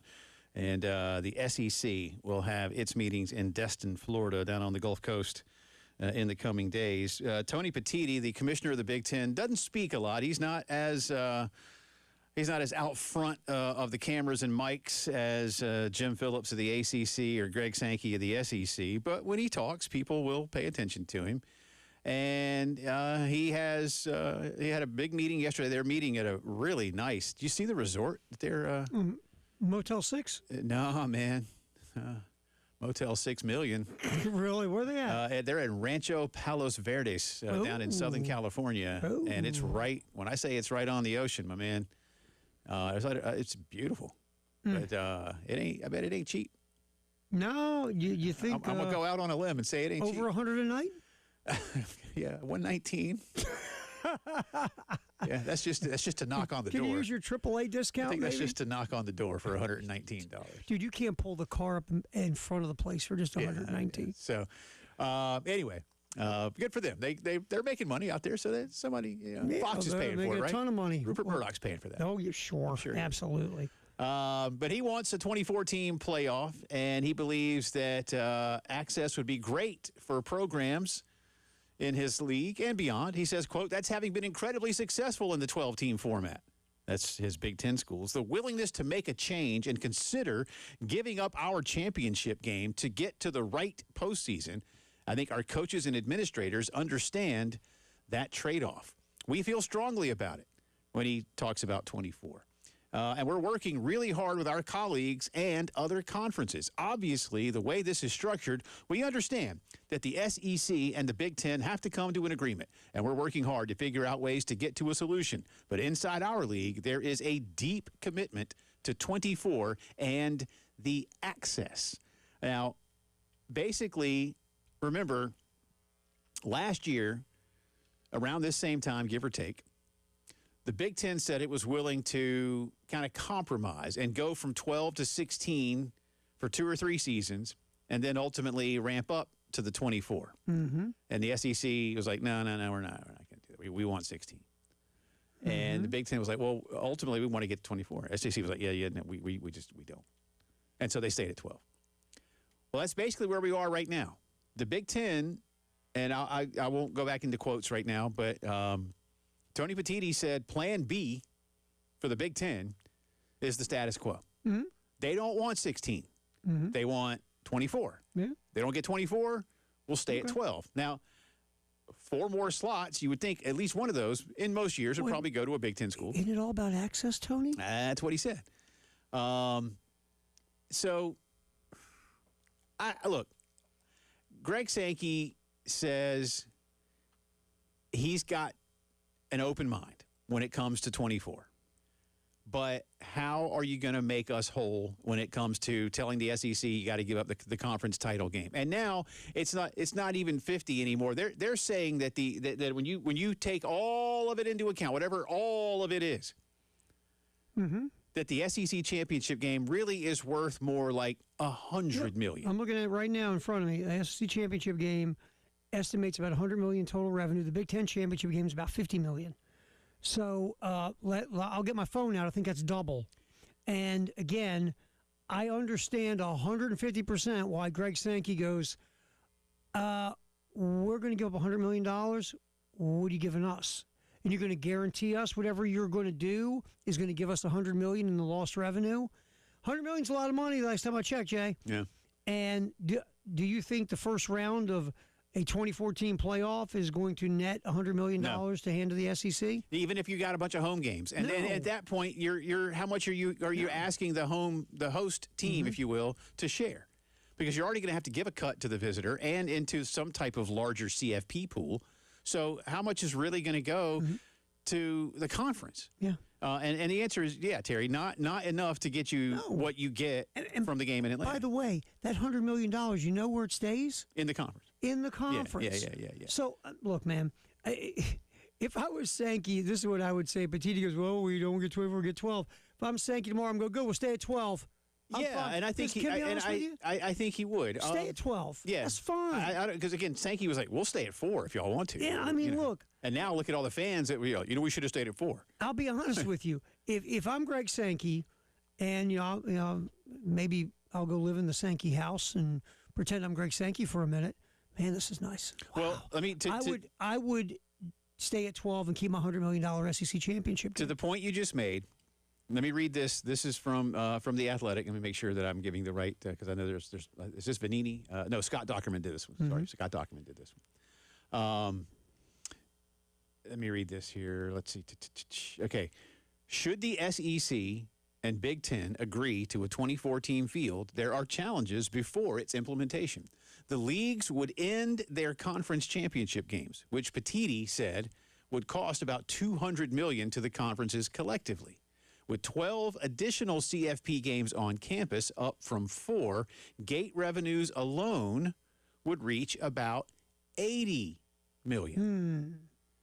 Media rights fees and other income sources are undetermined. That's the sticking point. That's where Greg Sankey is when he reports back to his presidents and chancellors. Because they're saying, Greg, someone might say to him, my AD and my coach want to go to 24. And there are some in the SEC that do. They do. We know Tennessee does. Danny White and Josh Heupel want 24. Sure, they get Kirby. I think Kirby is coming around to the notion of 24. And Kirby'd be fine with 4. Oh, sure. Because they'll make it most I years. was getting ready to say they got a shot. Right. But where is that money going to come from? Because as you and I talked about, this is like the basketball tournament. You're not adding marquee games. You may be adding some marquee teams, and their fans will watch. And again, those of us that are diehard college football fans will watch. Right. But that's not what Disney wants. And if you open this thing up, that's not what Fox is going to want either. They don't want that. They know they got the diehard. They need the second level fan. Well, this is the other problem. Here's the other problem, And too. during the holidays, the second-level fans out shopping, or they're watching Frosty the Snowman with the family. They're like, do I want to watch Minnesota play Iowa State? Right, and that would be most likely a no. Here's the thing. The other part of Nothing this against Minnesota or Iowa State. Well, I have things against Minnesota and Iowa State. Here's the other part of this, too, Jay, is the SEC and ESPN have themselves a nice partnership where the SEC last year, the TV ratings for an SEC versus SEC game is going to be higher than the first round of the college football playoff as well. Yep. Now, Fox gets a lot of dogs. The big noon Sunday game, they get, if it's not Ohio State or Penn State or Michigan, look, Indiana, look, it's a great story. They're not pushing the needle in ratings like those 3 top dogs yet. Maybe they will at some point. They're just not there. So Michigan, Ohio State, Penn State, that pulls a needle ratings-wise. But look at the games they're getting. And I'm sorry, nobody's drooling over themselves for the big noon kickoff of Penn State and Rutgers. Right. So Fox's ratings are not what ESPN's ratings are with the SEC. Fox is getting the same thing with the Big Ten. So if you're Rupert Murdoch, the one thing you can say is, look, we would get more ratings juice off a college football playoff game than, like, for an example, a Big Ten game in our build we have with Fox, NBC, whatever. The SEC saying this, we get better ratings with our games on ESPN than we're going to get for a college football playoff game. There's the other rub. So, again, if I'm the SEC, Jay, I'll say this. Good, dude, I like your plan B. We'll stay at 12. We keep the SEC championship game, and we keep our regular season games getting ratings that they're going to get by not watering down the regular season. We'll stay at 12. Bleep you. Have a good day. Right. That would be me. I'd call the bluff. Because you know what? If you look at this real quick, and let's forget what you and I want. If you're the SEC, stay at 12. Keep your championship game. Keep your regular season games getting higher ratings. And keep getting your money. That'd be me, man. Yeah. That would be me. Let's see. Of the top 100 games last year, 93 of them featured an SEC team. 59 of them featured a Big Ten team. 23 an ACC team. 14 featured a Big 12 team. 3 for the American and the Mountain West. And just 1 Sun Belt team featured in one of the top 100 action? games. Not Wow. one. Not one. Well, that tells you what you need to know right there. And again, why the SEC is saying, we'll stay at 12. In terms of networks, 53 of them were on ABC, Disney. 19 of them on ESPN, Disney. Just 13 on Fox. That's the point. Yeah. So We'll continue. There's other stuff to get to on this, but as the CFP expansion talk continues, we'll be right back.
All righty, a couple accidents to start the afternoon.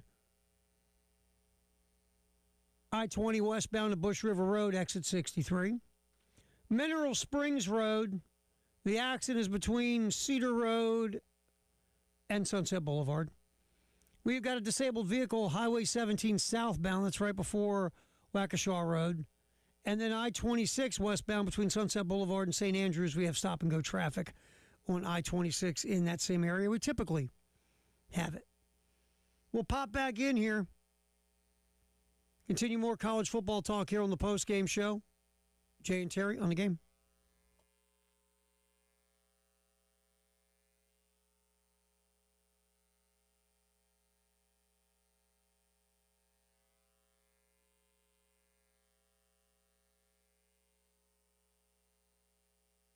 25 in front of 5 on a Wednesday. Welcome back in. Jay and Terry with you, talking about the expansion of the college football playoff, potential expansion of the college football playoff, the Big Ten meetings happening out in California, and Commissioner Tony Petitti pushing hard for 24. Their plan B, let me get into that because I don't want to bury the lead because I mentioned that earlier, that they have a plan B, and it's staying at 12. There's no 16. The SEC wants 16, and that's going to be a big point of discussion next week in Destin at the SEC meetings. So, again, staying at 12 seems like a very, very real possibility.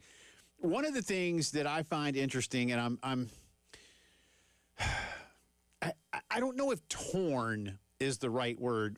Again, Terry, this I'm not a fence sitter, as you know. I'm never afraid to give my opinion, but there have been some things where I'm like, look, I don't like it, but I get for the basketball tournament. Mm-hmm. You know, again, they're adding more play-in games. All right, if I feel like watching it, I'll watch it. If I don't, again, the tournament, if you will, I'm air quoting now, starts on Thursday at 12:15. Mm-hmm. Nope. That's my bracket.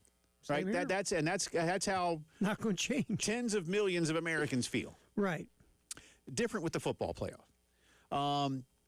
Again, I'll read from Scott Dockerman's piece in The Athletic. He says there are complaints that an expanded field would devalue the college football playoff or its regular season. Some critics suggest teams could rest starters in rivalry games just to prepare for the playoff. That theory prompted immediate laughter from coaches and administrators, including Kurt Cignetti, who said, quote, "Do you think Ohio State, Michigan, either of those teams are going to rest their starters? Come on," end quote. Yeah. So, no. I agree with that one. You know, and I don't think anybody's resting a starter in that game. Or a big, like Clemson, South Carolina. I don't think so.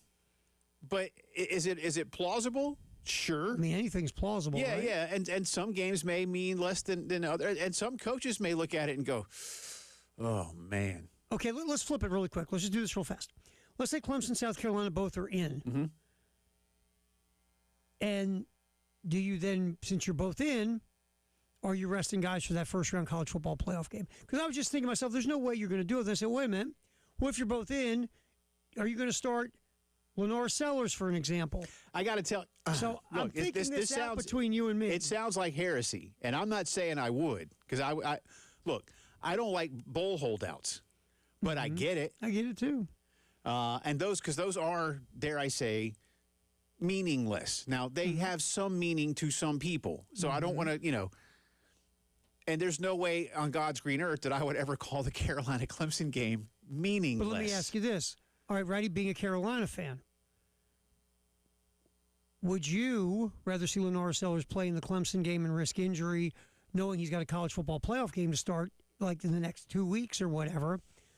Or would you rather see him playing that game? It's a tough call, man. That's what I'm. It's a tough call. And I'll be honest with you. If you know that you're going into that game at, say, you're 10-1, or even 9-2, and that's game 12, to where and especially if it's a 24-team field, it's tough, dude. It's a tough call. Now, maybe you play for a half. I don't know. It's weird. It's a tough call because it matters a lot. But to what degree? So I don't think the sitting players discussion is nonsense. Because at first I said no way, but then as soon as I said no way, I started thinking about it. Like, And that's why I brought the scenario up, because once we play the scenario out, you go, wait a minute. Now you'd have that's to not know, nonsense. so let me take the part and go to where I think this should, because this is why I say why I'm torn. Now this probably isn't going to happen, unfortunately, but I'll reiterate what I really want from this. Mm-hmm. I want all these games to be on campus, save for the title game. Sure. But I'll also compromise with them, if they'd listen to me, and have the semifinal games rotated amongst the Big Six bowl sites. Okay, makes sense. Mm-hmm. And really, I would stop putting these games in cities other than the bowl sites, because those places. So in other words, at worst, I should say, give me 3 games a year on a neutral field in the college football playoff. Okay, the 2 semis and the championship game, and that way, Terry, you could rotate them every other year, and all 6 sites would have a big game. And you could make sure that you could rotate it. You got people to figure this out, so that every 6th year or every year of the 6, you're at a different one of those sites for a title game, right? You can make these things happen. Right. And then quarterfinals will be on campus. And then the point I'm going to make here is, then you are playing for home field advantage. And I know I've said that before. It's a drum that I'll start banging, just like I bang the NFL Developmental League drum. If you're going to expand this thing, then quit putting everybody on a neutral site once you get to a certain point. Right. Play for home field advantage. Make those games count. Then, if you're Carolina Clemson and you're both going in at 10-1 or 9-2, which would be awesome for this game, then you're playing for something. You better win, because you want to be at home. All of a sudden, 9-3 might send you on the road somewhere. I don't know yet how it's all going to look, but I want to be at home, man. So that's where the rub is in terms of resting guys. But you know what? Again, and I'm just going to use it. Let's say Georgia's 11-0 going into the Tech game. If I'm Kirby, dude, all my second teamers are starting. And that's my point. As we flesh this out, because I'll still get a home game. I think Kurt Signet, as much as I like Coach Sig, I think you're wrong, sir. I think it is a very real possibility. One other thing that you might see this come up, that they say, okay, we're going to move rivalry games earlier in the season to make sure they matter. That could happen. How much of a pushback would you get from traditionalists who say, no, this game is played a certain day? I wouldn't have nearly as much of a problem with that, to be perfectly honest. See, that might be a plausible scenario to make sure the rivalry games mean something, move them in early. There's only a few, season. There's only a handful that play, like Iowa State is usually like somewhere in the middle of the year, right? And Carolina Clemson, well before I was born, used to be on Big Thursday in October. I've often advocated for bringing that back. So you might see that to combat this issue, is move those games earlier in the year when the games all still matter. Yeah, I wouldn't have a problem with that. But if you want to go to 24, and you want it to really still matter, and you want to eliminate even the possibility, with rare exception, of resting players because you're in, then you give me more opportunity to play at home deeper into the playoffs. Give me something to play for late in the year. But again, having quarterfinals and semifinals and a final on a neutral site is taking a lot of that incentive away. All the money people have to pay to travel and do these things, and what the bowl sites keep, and you're not selling out. I mean, I was going to say, it's flawed, half-empty stadium's a bad look for a college football playoff. Well, and I forget which game it was, and this isn't about Clemson, because Clemson's fan base is all around here. They live in South Carolina, and they live in Atlanta, and they live in Charlotte. And when Clemson won one of their titles, it was out in Santa Clara. Right. And they'd already been traveling. It's crazy. It's just a lot. And Clemson doesn't have. Clemson's not Ohio State or Georgia or Florida with a giant fan base. That's not Clemson. I'm not knocking you. Y'all know it too. You got a passionate fan base, right? But that's a big ask to go out to the Bay, right? Well, what was the one last year where? What was it that? Was it the Indiana and Oregon game that the place was half full because, you got two teams, one's in the Midwest, one's on the West Coast, and they're all traveling thousands of miles? Yeah. It's a bad look, man. Was that the Orange Bowl? Yeah, might have been. And think about this. Think about if you play that on one of those campuses who's got the better record. That place is insane. Oh, my God. It's insane. And that's what college football is supposed to be about anyway. Yes. So, again, give me more home games. You want to expand. I'm okay with expansion if you're not devaluing the regular season. And the way to do that is to play for home field, just like they do at almost every other level of sport. Name me another sport that has their quarterfinal, semifinal, and final. I mean, other than college basketball tournament. But again, we've got an exception for that event. Yeah. Because of how we can interact with it as fans. Exactly. That's different. So, can't wait for the SEC meetings. This is starting. It's going to be fun. Getting fascinating. All right, a little J or nay on the other side of the postgame show. Postgame show in the game.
11 in front of 5. Coming up top of the hour, headlines of the day. 5:15 Gamecock Notebook.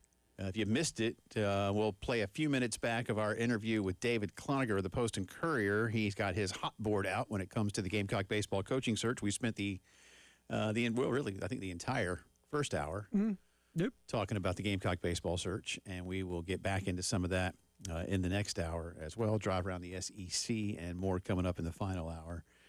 Did you see that flag football is going to be an NCAA sport? I'm good with that. Yeah, it's fun. I'm fun. Flag football's good times, man. And it's going to be an Olympic sport. We knew that already. Hey, look, you ever played in a flag football league? Not in a league. I played flag football. Just like for yucks in high school, we used to play a bunch. Yeah, I played in a few leagues. That was a long time ago. That's how long it's been as around. a grown-up. Yeah.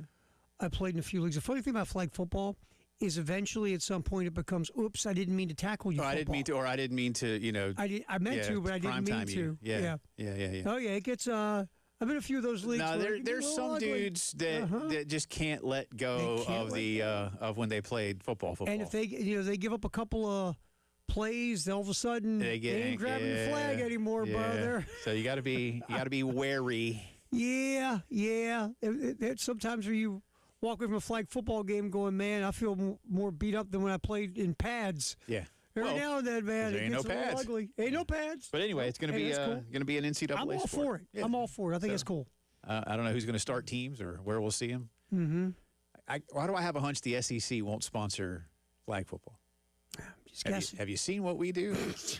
Do you fully understand who we are? But it's going to be for guys and girls, so not co-ed, but so they might have women's flag football in the SEC. Go for it. Again, I think it's fun to do. But they might not want that with women's soccer. Yeah, maybe. It depends on when you're going to do it and how it's going to go in the process and everything. The soccer calendar is changing, which I am actually happy about. Men's and women's soccer calendar is going to now be a 2-semester sport, which is smart. Yeah. Coach Burson tried that like 20 years ago. I'm all for a good flag football league. Yeah, that's cool. I'm in. Cool. All right, let's play some game show. All right. This is Jeff Goodman. Field of 68 is a really, really good Field of 76? show. Yeah, that's what it's going to have to be now, right? Jeff Goodman has been very upfront about Will Wade. And Will Wade, again, going after guys who have gone to be NBA players, didn't work, and they want to come back to college. Will Wade has reached out to a couple of players who are pros. And Jeff Goodman's not happy with Will Wade, and here's Jeff Goodman. Take a listen. Will Wade, I wish you didn't come back to college basketball. Honestly, I mean that. I like Will. I've known Will since he was an assistant at Harvard back in 2007, 2008. But, man, you suck for college basketball right now. Seriously, you suck for college basketball. You're making it into a mockery. And look in the mirror and understand it's not just about you. This is about more than just you. This is about the sport of college basketball. Have some pride. Have some dignity. Don't. Do you agree with Jeff Goodman? Jay. J. Yeah.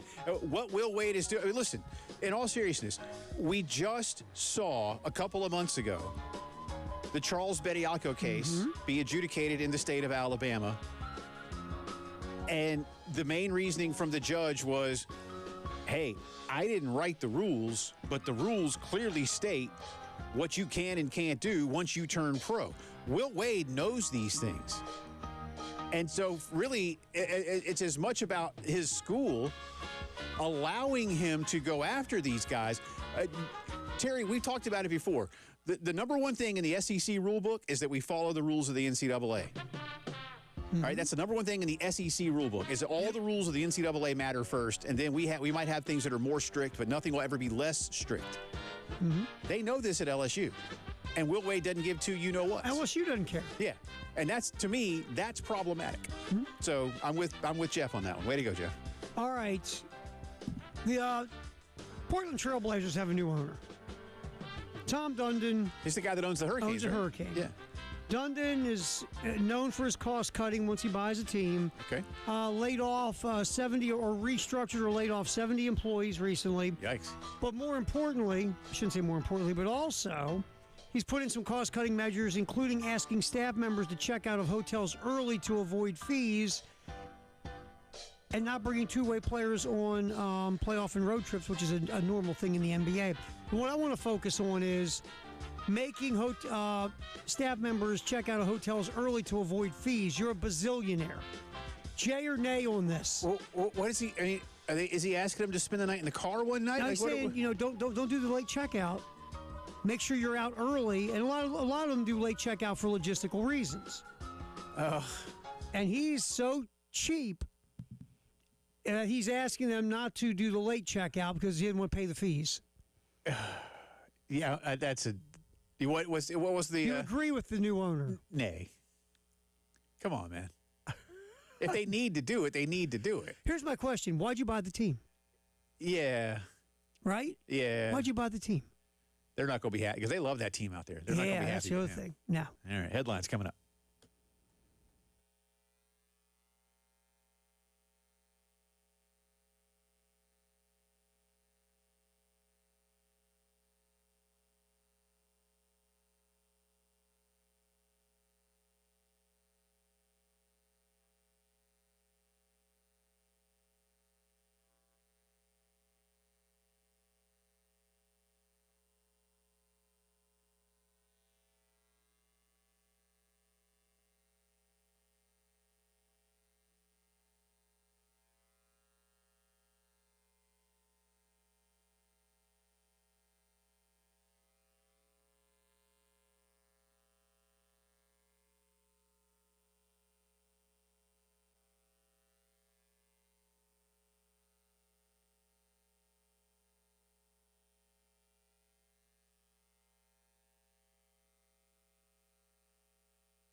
All right, only a couple of accidents now. Farrow Road near I-77 and Farrow Road at Longtown Road as well. Another accident, I-26 westbound. Left lane is blocked. It's I-26 westbound at I-126 at exit 108A. We'll pop back. 5 o'clock news. Get you caught up in the world of sports. Sponsored by Integrated Media. That is next here on the Postgame Show on the Game Network, at the Game TV Radio on YouTube.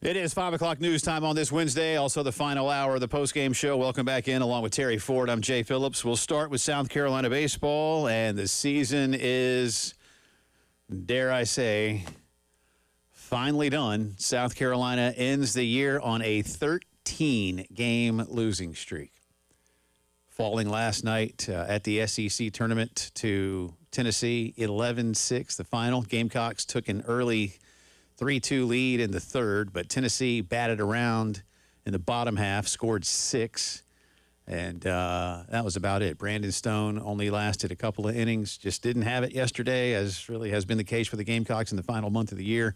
South Carolina finishes 22-35, 7-23 in the SEC, a 24th SEC loss if you want to count last night. The most single-season losses in program history, and they will carry that streak into next year. We'll get a little Monty's thoughts post-game? Yeah. A minute, Amani? Yeah, here's... Yeah, This is focusing on the game. Yeah, let's do it.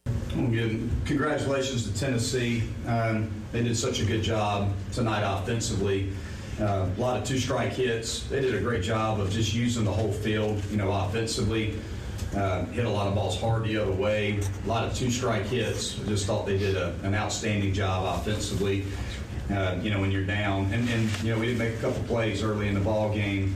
But ultimately, the difference was, when you give up, 6 in an inning, a big inning there early in the game, and you get behind, it can make it really, really tough on you. And I thought our guys, we responded pretty well offensively. I thought we had a pretty good offensive night, especially with this guy to my right, Pat Evans. I think everybody got a chance to see just how special an athlete he is, and when he puts it all together, he's a very dynamic player, and it certainly showed tonight. But I thought we swung the bats pretty well. 11 hits, 6 runs. Needed to be better defensively. We needed to make a couple plays that we didn't make, but ultimately we just got hit, and we gave up too many hits, too many runs early in the ball game. We fell behind. We didn't do a good enough job of executing two-strike pitches, and ultimately when you fall behind against a good club like Tennessee, it's going to make it tough. But they were the better team, and wish them well moving forward.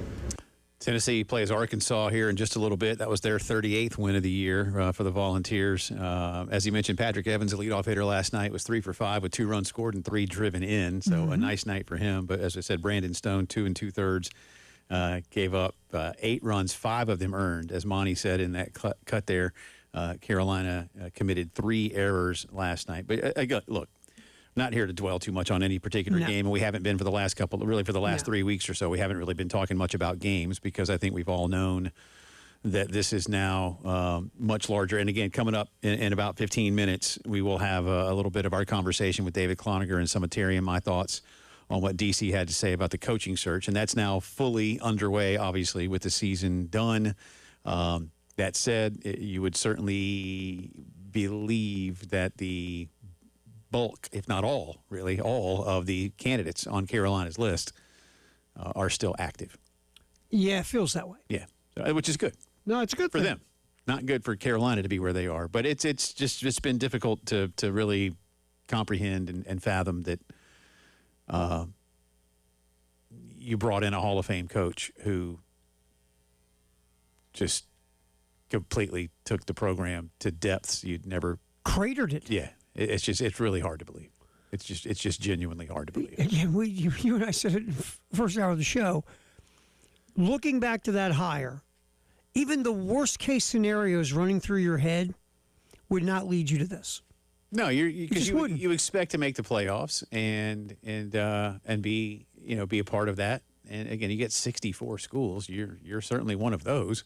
Unless even if you take off the bottom 16 because you're never going to be a 4 seed here. Just with the way the RPI structure is, you should always be one of the best 48. Always. I mean, it's just this isn't rocket science when it comes to that, and yet somehow it's turned into something that we just didn't anticipate. But we'll talk more about that in just a little bit. Meanwhile, the Atlanta Braves continued their winning ways last night. Down early in Miami were the Braves, but they came back to defeat the Marlins by a final score of 8-4. Atlanta, with the Phillies now having lost 2 in a row after having a 5-game win streak. The Braves have opened their lead back up to 8.5 over the Phils, 9 over Washington, 11 over the Marlins, 11.5 over the New York Metropolitans. Braves will go at it again tonight with Chris Sale on the hill, 6-3 with a 1.96 is the big lefty. Jansen Junk goes for the Marlins, 2-4 with a 4. There's a name. Yeah. Braves have a 64% chance to win tonight. Think they will? Yes. Thanks, Terry. You don't really mean that, do you? No. That's kind of what I thought. Appreciate that. 6:40 first pitch again from down in South Florida. NBA playoffs continued last night, and the Knicks finally got to play again for the first time in nearly 2 weeks. And for a little while, it looked like they hadn't played in 2 months. They were down 22 at home to the Cleveland Cavaliers. And remember, kids, LeBron doesn't play for Cleveland anymore. And then I had to laugh. I'm sorry. I had to laugh when I was listening to Mike Brown and Jalen Brunson in postgame saying that we just decided to go right after James Harden. Absolutely. Play off James Harden. And Mike Brown even talked about it when he was an assistant with Steve Kerr. They were like, we know James Harden loves him some James Harden. And look, James Harden is really good in the regular season. But James Harden keeps the ball, and he keeps the ball, and he keeps the ball. And he may ultimately pass it to somebody, but he wants to shoot every time. Nothing wrong with that, per se. No, there is a lot wrong with it. Well, anyway, but he gets tired. And they just decided, we're going to go after him. Look, and man, Brunson absolutely lit him up in the fourth quarter. I'm gonna say scored 16 points in the fourth quarter last night. There's 2 things in this. A, that James Harden is an awful defender, and in the postseason, he soils himself constantly. Last night, 6 turnovers, 3 assists, 5 of 16 from the floor, 1 of 8 from 3. He was a liability on both. He was the Knicks MVP besides Brunson last night. Yeah, but I just had to chuckle when I saw. I mean, Asia Wilson's statue could score 30 on Harden. He is an abysmal defender. But the thing that gets me the most is James Harden the head coach? No. When Jalen Brunson, the 3rd time he came down the court and cooked Harden, Yep. Harden's not going to guard him anymore. Yeah, you got to switch him. And if they're hunting Harden because they hunted him, that's how bad Harden they went right is. after him, yeah. You got to run a double team at Jalen Brunson to get the ball out of his hands because the only one guy wanted anything to do with shooting the ball for the Knicks in the fourth quarter, right. And that was Brunson, who went on an all-time heater to his credit. Yeah. If you're Kenny Atkinson, run a double at Brunson to get the ball out of his hands. Get Harden the bleep off the court because he's killing you on both ends.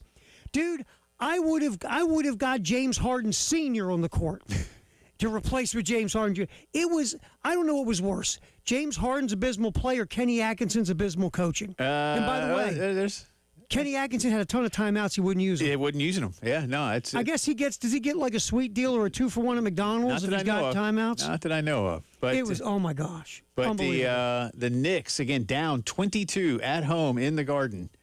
Come back not only to win, but to win by 11. They did it in overtime. Final score in overtime was 14-3. Obviously, it had to be an 11-point gap. The Knicks, I think, were 6.5-point favorites. They covered in overtime. Down 22. Think about that. Yeah, they outscored the Cavs by 14 in the fourth quarter and then by 11 in overtime for a comfortable 11-point win. Game 2 will be tomorrow night. Tonight, it's Game 2 out west, sort of Midwest. It's officially the Western Conference. The Spurs will be in OKC, up 1-0. Thunder are slight favorites in this one, Terry Ford, but I could see the Spurs getting it done, perhaps. You never know. I'll say this. The desperate team tonight should be Oklahoma City because you can't go down 2-0. A lot of times desperate teams win at home. I don't see the Spurs. I could be wrong. You tell me. I don't see the Spurs doing tonight what the T-Wolves did after they won the opener in San Antonio, where the next night they were like, eh.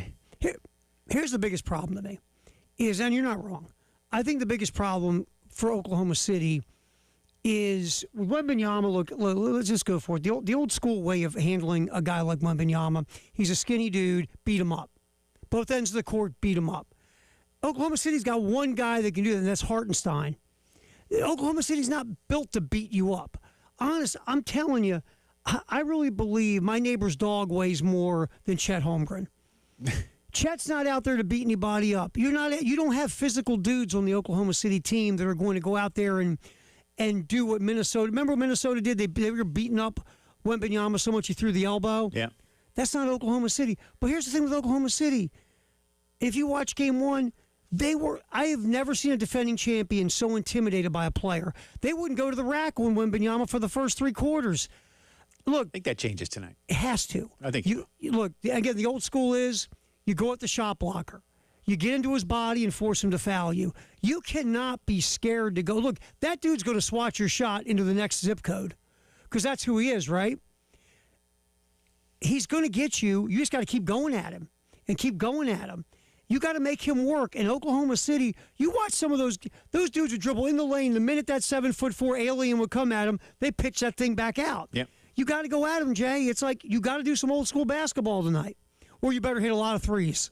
And they might do right? that too. Yeah. And they can shoot them, but it's just they have to make an adjustment.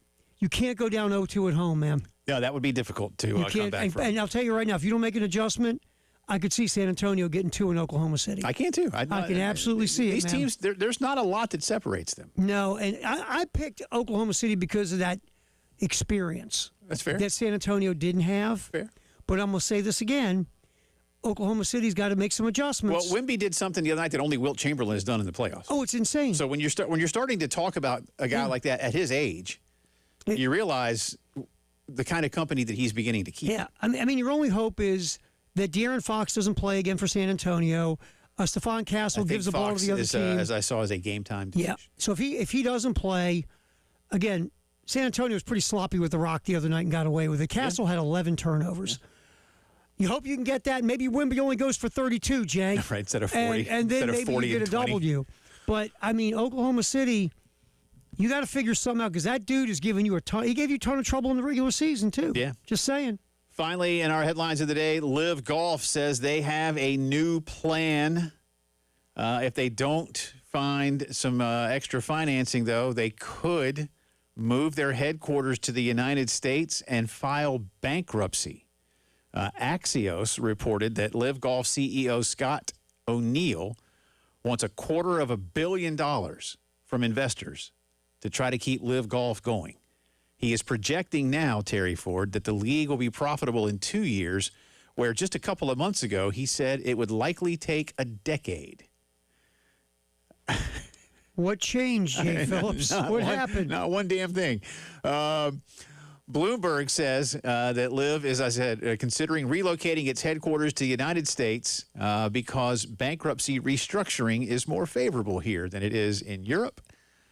And I get it now. We're just going to go bankrupt. Yeah, well, at least you can not have to pay your creditors for a little bit. A source close to the league says they have received significant interest from potential investors and would soon be presenting their business plan to those prospective capital partners.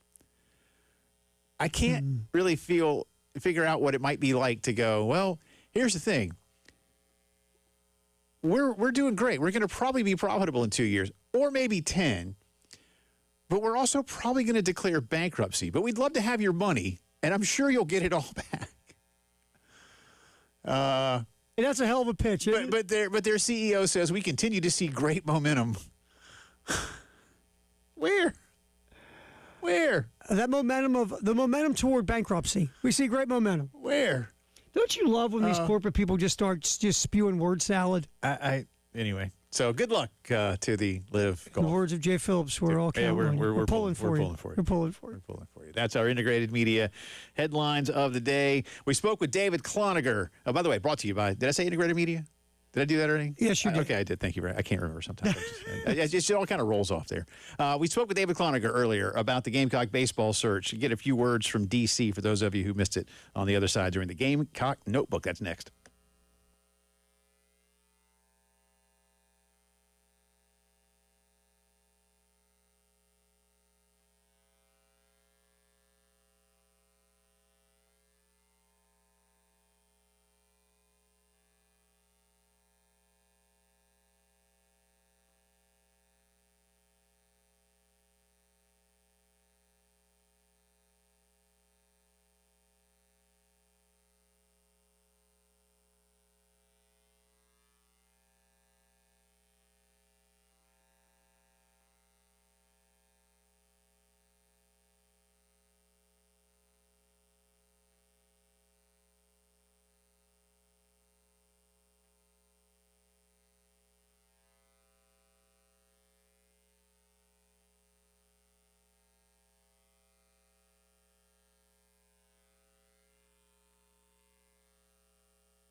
All right, welcome back in. Jay and Terry with you here. Gamecock Notebook time, and Gamecock fans turning their full attention these days, if they hadn't already, to the Gamecock baseball coaching search. David Cloninger has been doing that, as have many on the beat. DC joined Terry and me a little earlier this afternoon, and we started David off. He's got his hot board up on the website at postandcourier.com. But we said, DC, run us through your top candidates. Here's what he had to say. Well, obviously, guys, every potential candidate, and that could be guys that I mentioned or maybe some that I didn't, has been thoroughly vetted at this point. I believe that Jeremiah Donati has a list.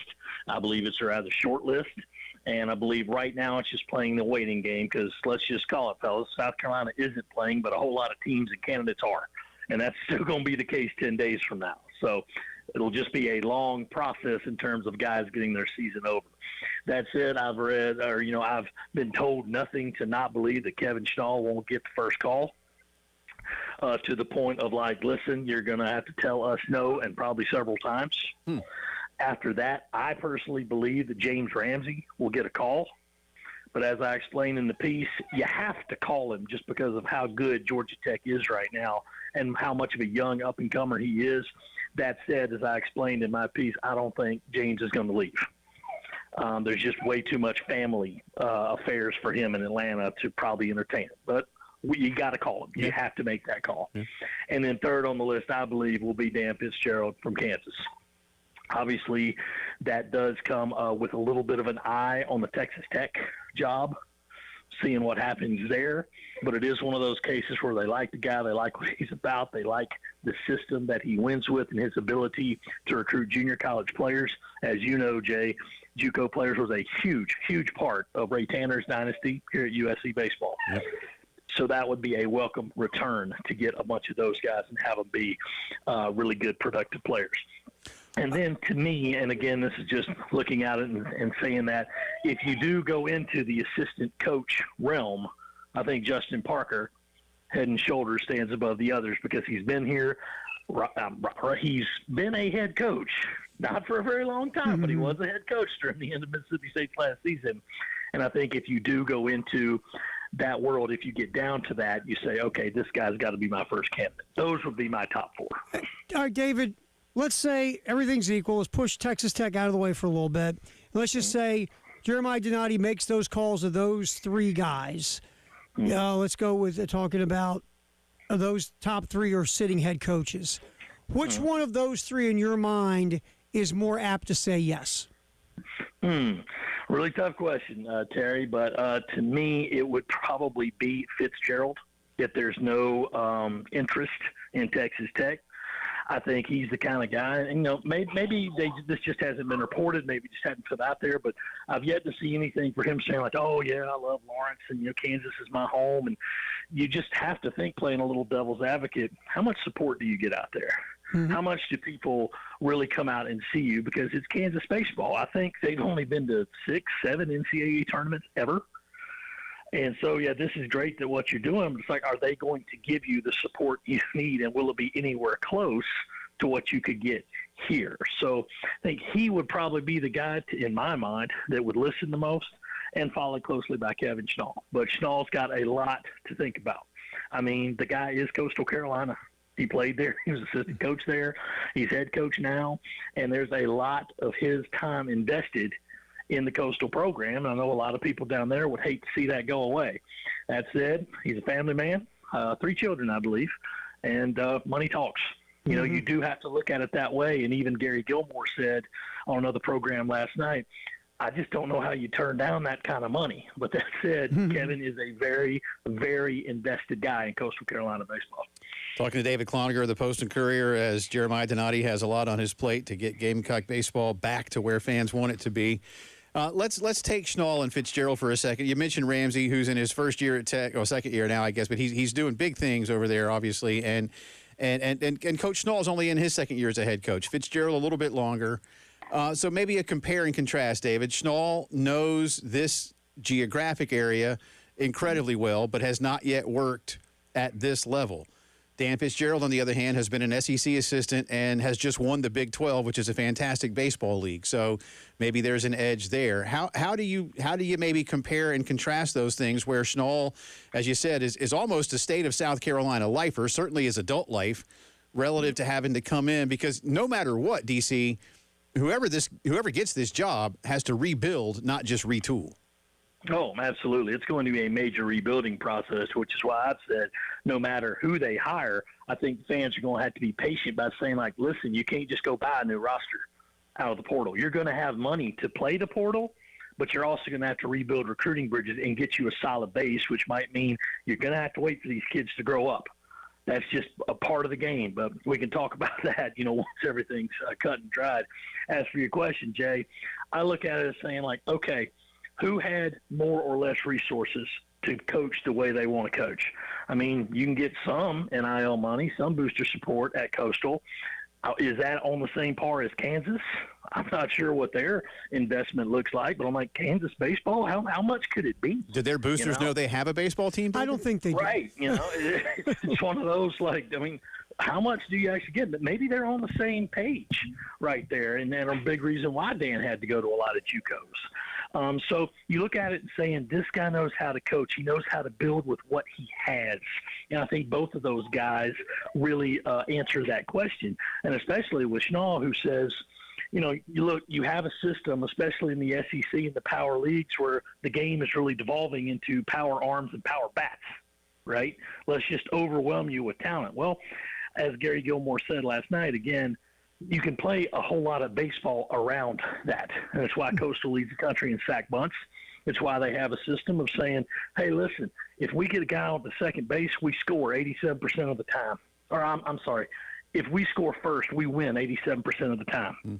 So if I got a guy who gets on second base, I got to get him over and I got to get him in. And that's where you start playing small ball to that effect. So Kevin knows how to do that.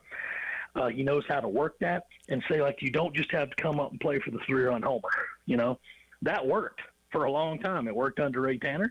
It worked under Earl Weaver with the Baltimore Orioles dynasty, pitching, defense, and the 3-run homer.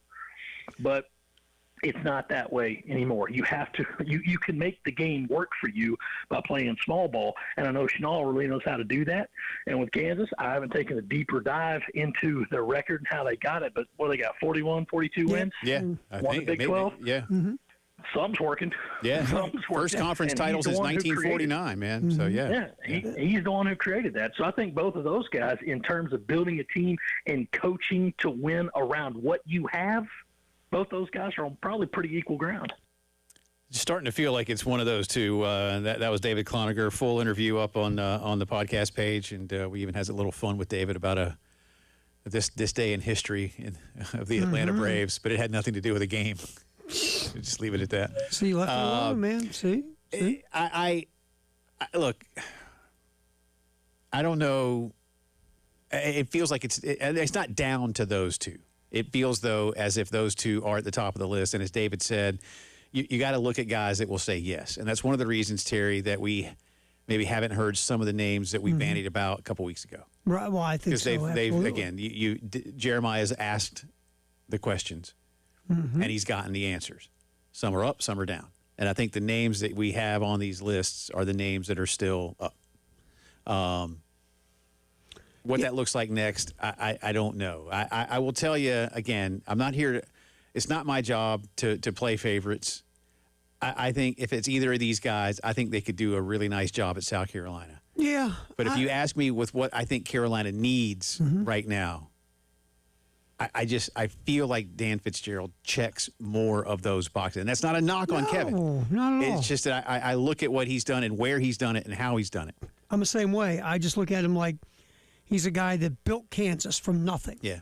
A strong, big-time conference. Yeah, and where schools go to the World Series a lot. The Big 12, yeah. The Arizona schools go to the World Series a lot. TCU, Baylor, Think Texas about Tech, that kind of jump. Oklahoma State. These are World Series teams on a pretty routine basis. And he built that thing from nothing. Yeah. My guess is they're not getting and say, hey, by the way, Coach Fitzgerald, walk in that room over there. There's a big pot of money. Right. It's Kansas baseball. Yep. And then he was with our boy at Dallas Baptist, who built Dallas Baptist From the ground. from the ground. So he's seen that happen. So he was there seeing that, and he probably took a lot from that. Kevin Schnall hasn't had to build anything yet. Again, no offense. Yeah. Good stuff from David Cloninger. Again, DCPNC on Twitter, postandcourier.com. We'll continue some of this discussion as part of the drive around the SEC next.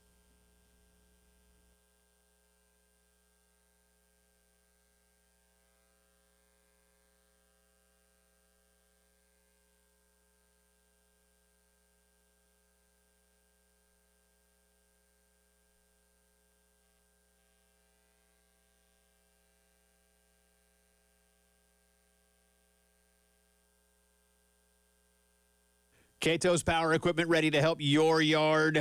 I'll help you help your yard look a whole lot better, whether you do it for yourself, whether you do it for a living. They are a family-owned business. Been doing it now for more than 40 years, more than just a store.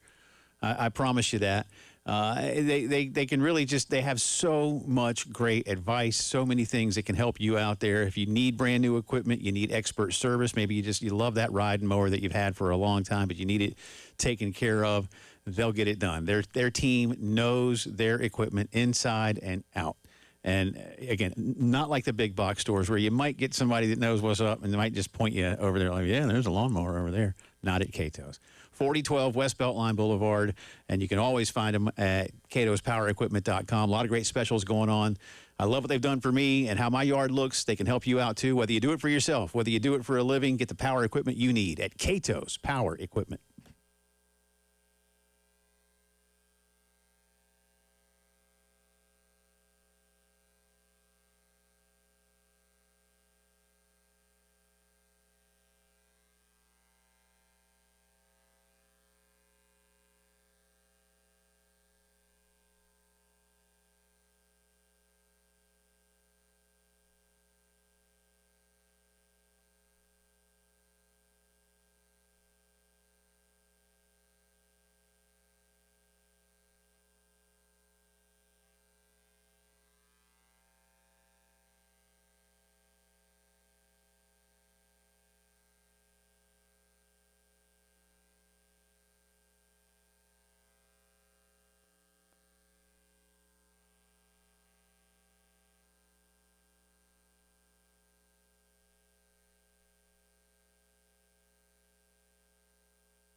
All righty, check the traffic. We have some accidents now. Two Notch Road at Windsor Lake Boulevard, also Two Notch Emmanuel Church Road.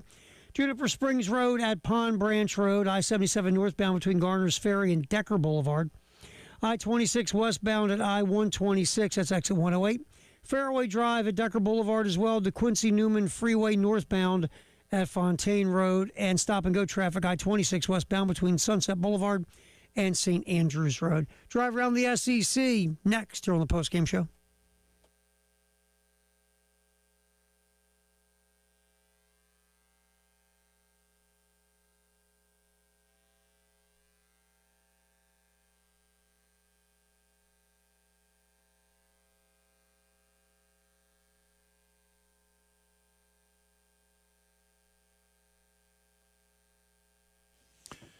It is Drive Around the SEC time.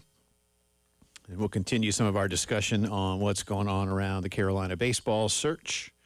Welcome back in. Jay and Terry with you. Let me get you caught up on what's going on real quick at the SEC tournament. Not that a whole lot of you are as invested this year as you might be in some years.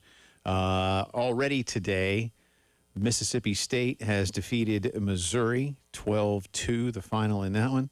And Florida has eliminated Vanderbilt with an 8-3 win. Vandy likely on the outside looking in, even after they swept the Gamecocks to end the regular season. I think both D1 and Baseball America had Vandy out of the field of 64. Now they did beat Kentucky yesterday, but I'm not sure going 1-1 at the SEC tournament I don't think it's going to is good enough for Vanderbilt. Florida got their 38th win, and they have 18. They had 18 conference wins, and so now 19. They're fine. And Tennessee got their 38th win against the Gamecocks last night. Tennessee is playing Arkansas as we speak. No score. They are only in the first inning. Tonight, LSU will take on Auburn. So there you go. That's what's happening in Hoover as we speak. Basketball news, Terry Ford. I don't know if I like this or not. Kind of disappointed. Kentucky and Gonzaga have decided to end their 6-year basketball series early. They've played four of the 6, with the Zags winning 3 times. A joint statement said this was being done to, quote, allow each program freedom to reevaluate future scheduling priorities, including conference obligations and non-conference opportunities. Kentucky was going to host Gonzaga this coming season, and then UK would have gone back out to Spokane in the fall of 27. So I don't know why they decided. I mean, it's a good game. Mm-hmm. I don't know what you need to reevaluate. I mean, Gonzaga needs big games in the non-con. Kentucky maybe doesn't need them as much, but they are Kentucky, and so they can't shy away from them. It's a little head scratcher from the Gonzaga side to me, and again, I haven't looked at their full tilt schedule, whatever they have moving forward. But it is kind of a head scratcher because Gonzaga, and look, you're going to the Pac-12, which is still going to be a group of 6 league or whatever. Yeah. Even in basketball, at least in its infancy. So you need games with Kentucky if you're Gonzaga. Well, they're it's just part of what Gonzaga's always done. You're not in the old WCC anymore. I realize that. I hope they still play St. Mary's every once in a while. That really became a nice rivalry. It did, man. It really did. St. Mary's did a nice job of becoming good. Who was my guy from Australia? Patty Mills? I remember that, yeah. Old Patty Mills from back in the day. Yeah, that was good times, man. But Gonzaga, again, St. Mary's gave Gonzaga a lot of hard times the last, 5, 6, 7, 8 years. Yeah. It's kind of like, when New Mexico State was the thorn in the side of UNLV for a couple of years. Remember just that? For a little bit. That's I remember right. when they beat him one time in New Mexico. I forget what city New Mexico State is in. And I was like, that was awesome. I know that was a long time ago. Long time ago, but yeah. Chris Farley show. Remember when you beat UNLV? I know it was fun because UNLV skull kicking everybody, and they're having a ton of trouble with New Mexico State. So anyway, there you go. There's a little bit of news around the SEC. You have been doing some digging, sir, to come back around to the Gamecock baseball search on some of the things that Dan Fitzgerald's team has been part of. And again, look, I know fans are going to feel a lot of different ways. There are some candidates that I think are not the right ones for the job. But again, if Kevin Schnall of Coastal or Dan Fitzgerald of Kansas are indeed emerging as the top 2, whether they're 1-2, 1A, 1B, however you want to classify them, I don't think either of them would be a bad hire. I think there are things that can almost weigh them evenly to what David Cloninger told. I think David kind of nailed it there, Terry, with when you take the pros and cons, I think you still get sort of a 50-50. Dan Fitzgerald Dan does have a better track record of team construction. Mm-hmm. Yeah. As the head coach. Right. But his time at Dallas Baptist as an assistant, and because they started from nothing too, so he's seen a couple of programs go from nothing to something. Also popped around the JUCO ranks a little bit. And again, he spent a year with Jay Johnson early in Jay's tenure at LSU after coming over from Arizona. So he's seen that. You're not building as much at LSU, but you're reconstructing a roster. There's a reason. When Maneri left, you're made a change for a reason, and you got to work within that framework. Well, here's the thing too. He helped recruit those guys that won a World Series. And you know what? Yeah. He spent a year in the SEC. Yeah, and that matters. I think that matters. I think that matters. And again, really but Kevin Schnall has not. He's a coastal lifer, and now they've been in the Sun Belt for a while.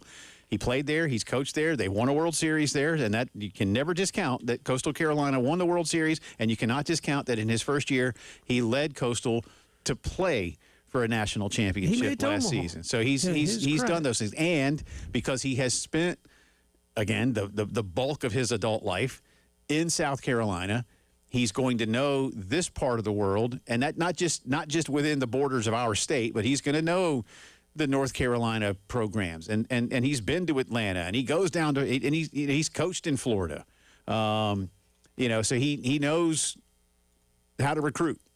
And to your point, Terry, maybe the recruiting numbers aren't always as high as they're going to be with the big boys, but it's because you're in the Sun Belt, and you just may not lure the top names to Conway. But you do enough to win the Sun Belt on a regular basis. And again, you've been to Omaha a couple of times, and when you've gone to Omaha, you played for the national title. And the good news about Schnall is obviously development's a huge key there. They develop, and that's what you need here. To go with the portal, you need to develop. And can he, with more resources and more money, go out and recruit better? You would think yes. And Schnall did spend, what was it, from 2013, 2015 at Central Florida. Yeah, with Terry Rooney, by the way. Yep, he did get, well, let's not hold that again. No, I'm kidding. Well, I'm kidding. I think some people. I'm just playing. From what I have, I asked somebody about that today, and I was told that there would not be any type of reunion with Terry Rooney. I'm going to say this. Some of the things we've read and we've heard, that was not a lot of sunshine, unicorns, and butterflies. Is that fair? Sure. Okay. All right. So, again, Schnall did leave for a couple of years and then came back to Coastal and has been there since 16. And, with Fitzgerald, Fitzgerald's done a little bit more moving around, a little bit more experience in more variety of ways. But again, Schnall got to Omaha. And you can say he took Gilmore's program to Omaha. You can't argue that, but he did go to Omaha as a coach. You keep it rolling. There's value in that. Yeah. Fitzgerald went out and built his own thing at Kansas, and again, that house he built, there wasn't nothing there, dude. No. And if you look at Kansas as a baseball team this year, just to get in, this is 1 year snapshot. This year, 8th in batting average. As Big 12 champion. Big 12 champion. 8th in batting average, 5th in runs scored, 3rd in home runs, 4th in total bases, 5th in slugging percentage, 2nd in walks, hit by pitch, 10th. Striking out, they were 6th. On base percentage, because the batting average wasn't very high, on base percentage was 8th. Didn't steal a lot of bags. They were 13 out of 14 teams. This is weird. Fielding percentage, they were sitting at 12, but errors committed, they were, it flipped up. They committed some errors, Jay. We got that stat upside down. 4th most errors. So defensively, not great this year. Not a high batting average. They walk, they hit home runs. They don't steal a lot of bags this year. Right. Pitching-wise, ERA 5th in ERA. Let's get the strikeouts because that's a big deal today. They were 3rd in strikeouts as a pitching staff. Okay.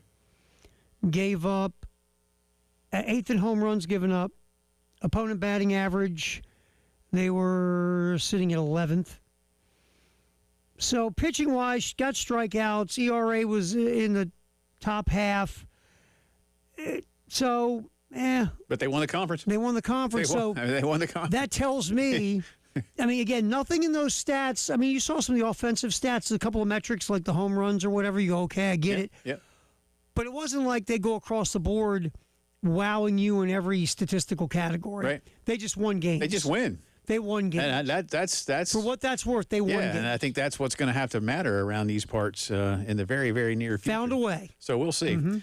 Good stuff. Thank you, sir. And again, check out what we did with David Cloninger. Good stuff from D.C. That's the drive around the SEC on this Wednesday. A little Jay versus the Internet on the other side.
All right, welcome back in. 11 minutes in front of 6 o'clock here on this Wednesday. Final few minutes of the program. Scott coming up next. A little breaking news. This came down 20-something minutes ago. Okay. The judge in the Brendan Sorsby case out in Lubbock has recused himself this afternoon. His name is Philip Hayes. He grew up in Lubbock. He has undergraduate and law degrees from Texas Tech and recused himself with what the AP says is no explanation. The administrative judge who will be his replacement, or who will pick his replacement, it says, pick his replacement, has no ties to the school. But is that person's last name Sorsby? I don't think so. Just make sure it's not Campbell. Cody Campbell. If you don't know who Cody Campbell is, look him up. Or McGuire. He's the Campbell is the billionaire oil man and land speculator who is now funding Red Raider athletics. So again, don't know what this is going to mean. We had a judge in Alabama in the Bediako case who went to Bama, rule against him, the student.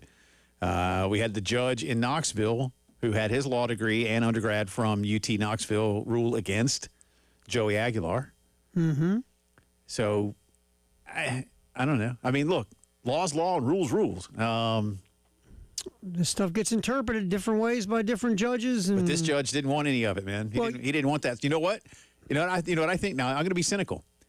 I think this judge has probably looked at the merits of this because remember, to get an injunction. Gary say the same thing. Go ahead. To get an injunction, what you had, I'm not a lawyer, but I know this. To get an injunction, the judge has to basically say that the plaintiff has a real shot at winning. And this dude knows this. And I think this dude knows this kid does not have a shot at winning. Didn't want to, and he's like, I'm not going to rule against it. He don't want that smoke. You know why? Because he might be up for re-elect. Went to Texas they Tech, elect their judges out there. Yeah. He's from Lubbock. He don't want any part of that mess. He probably looked at it and go, that boy's got no chance. Yeah. I don't want to be that guy. Yeah. I like my job. Yeah. Savvy. I like my cushy job. Way to go, Judge Hayes. Some people have great survival skills. Especially out in Lubbock. Yes, you need them. You need them. So there you go. All right. Jay versus the internet time here. What do I get? All right, you get Spurs Thunder tonight in Oklahoma City. Oklahoma City, look, you don't want to go down 2-0 losing both your home games. No. So you have a desperate Thunder squad hosting a Spurs team with a freak at 7'4". Oklahoma City -7.5 at home.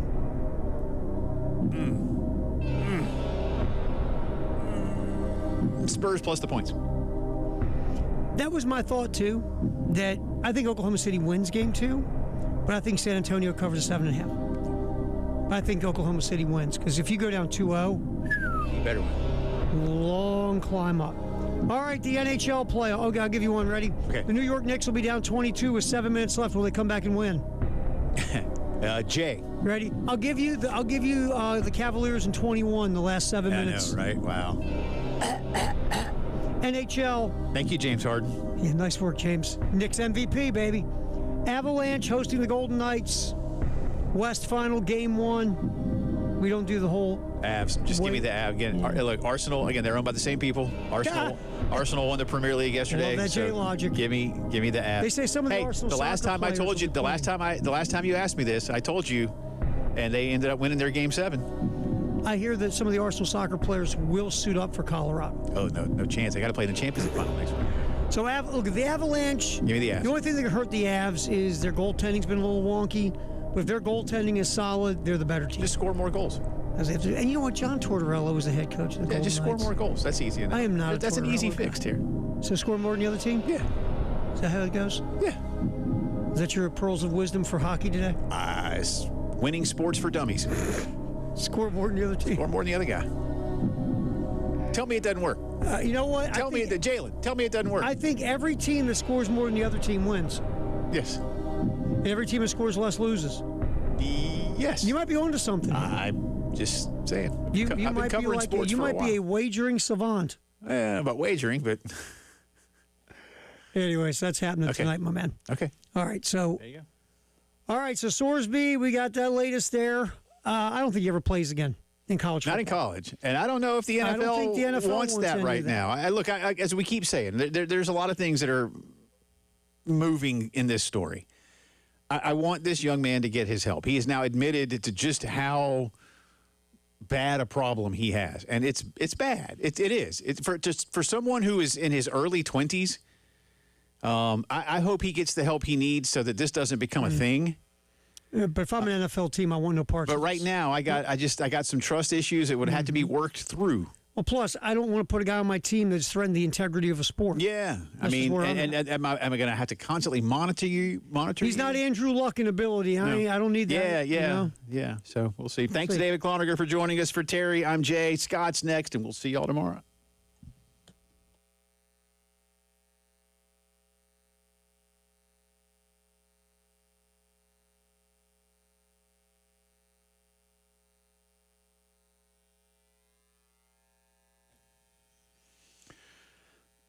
You could be driving home right now on another hot Columbia summer day and think, you know what I want to do? I want to jump into my backyard pool. And then you realize as you're on the road and the air conditioner's blasting, I don't have a pool in my backyard. That's why you need to call 803-957-2121 and start talking with Griffin Pools and Spas. You can go out and see their model pool at the showroom on North Lake. It's actually not a showroom. Well, they have a showroom, but the pool's outside. And sometimes we've even seen people, we do shows out there, jumping into the pool, like to win tickets to baseball and football games and stuff. I'm not sure if you can do that, but you can jump in your own pool once you get it with custom pool design from Griffin, an aggressive commitment to schedule. In other words, once you are ready to start building, they want to get it done for you.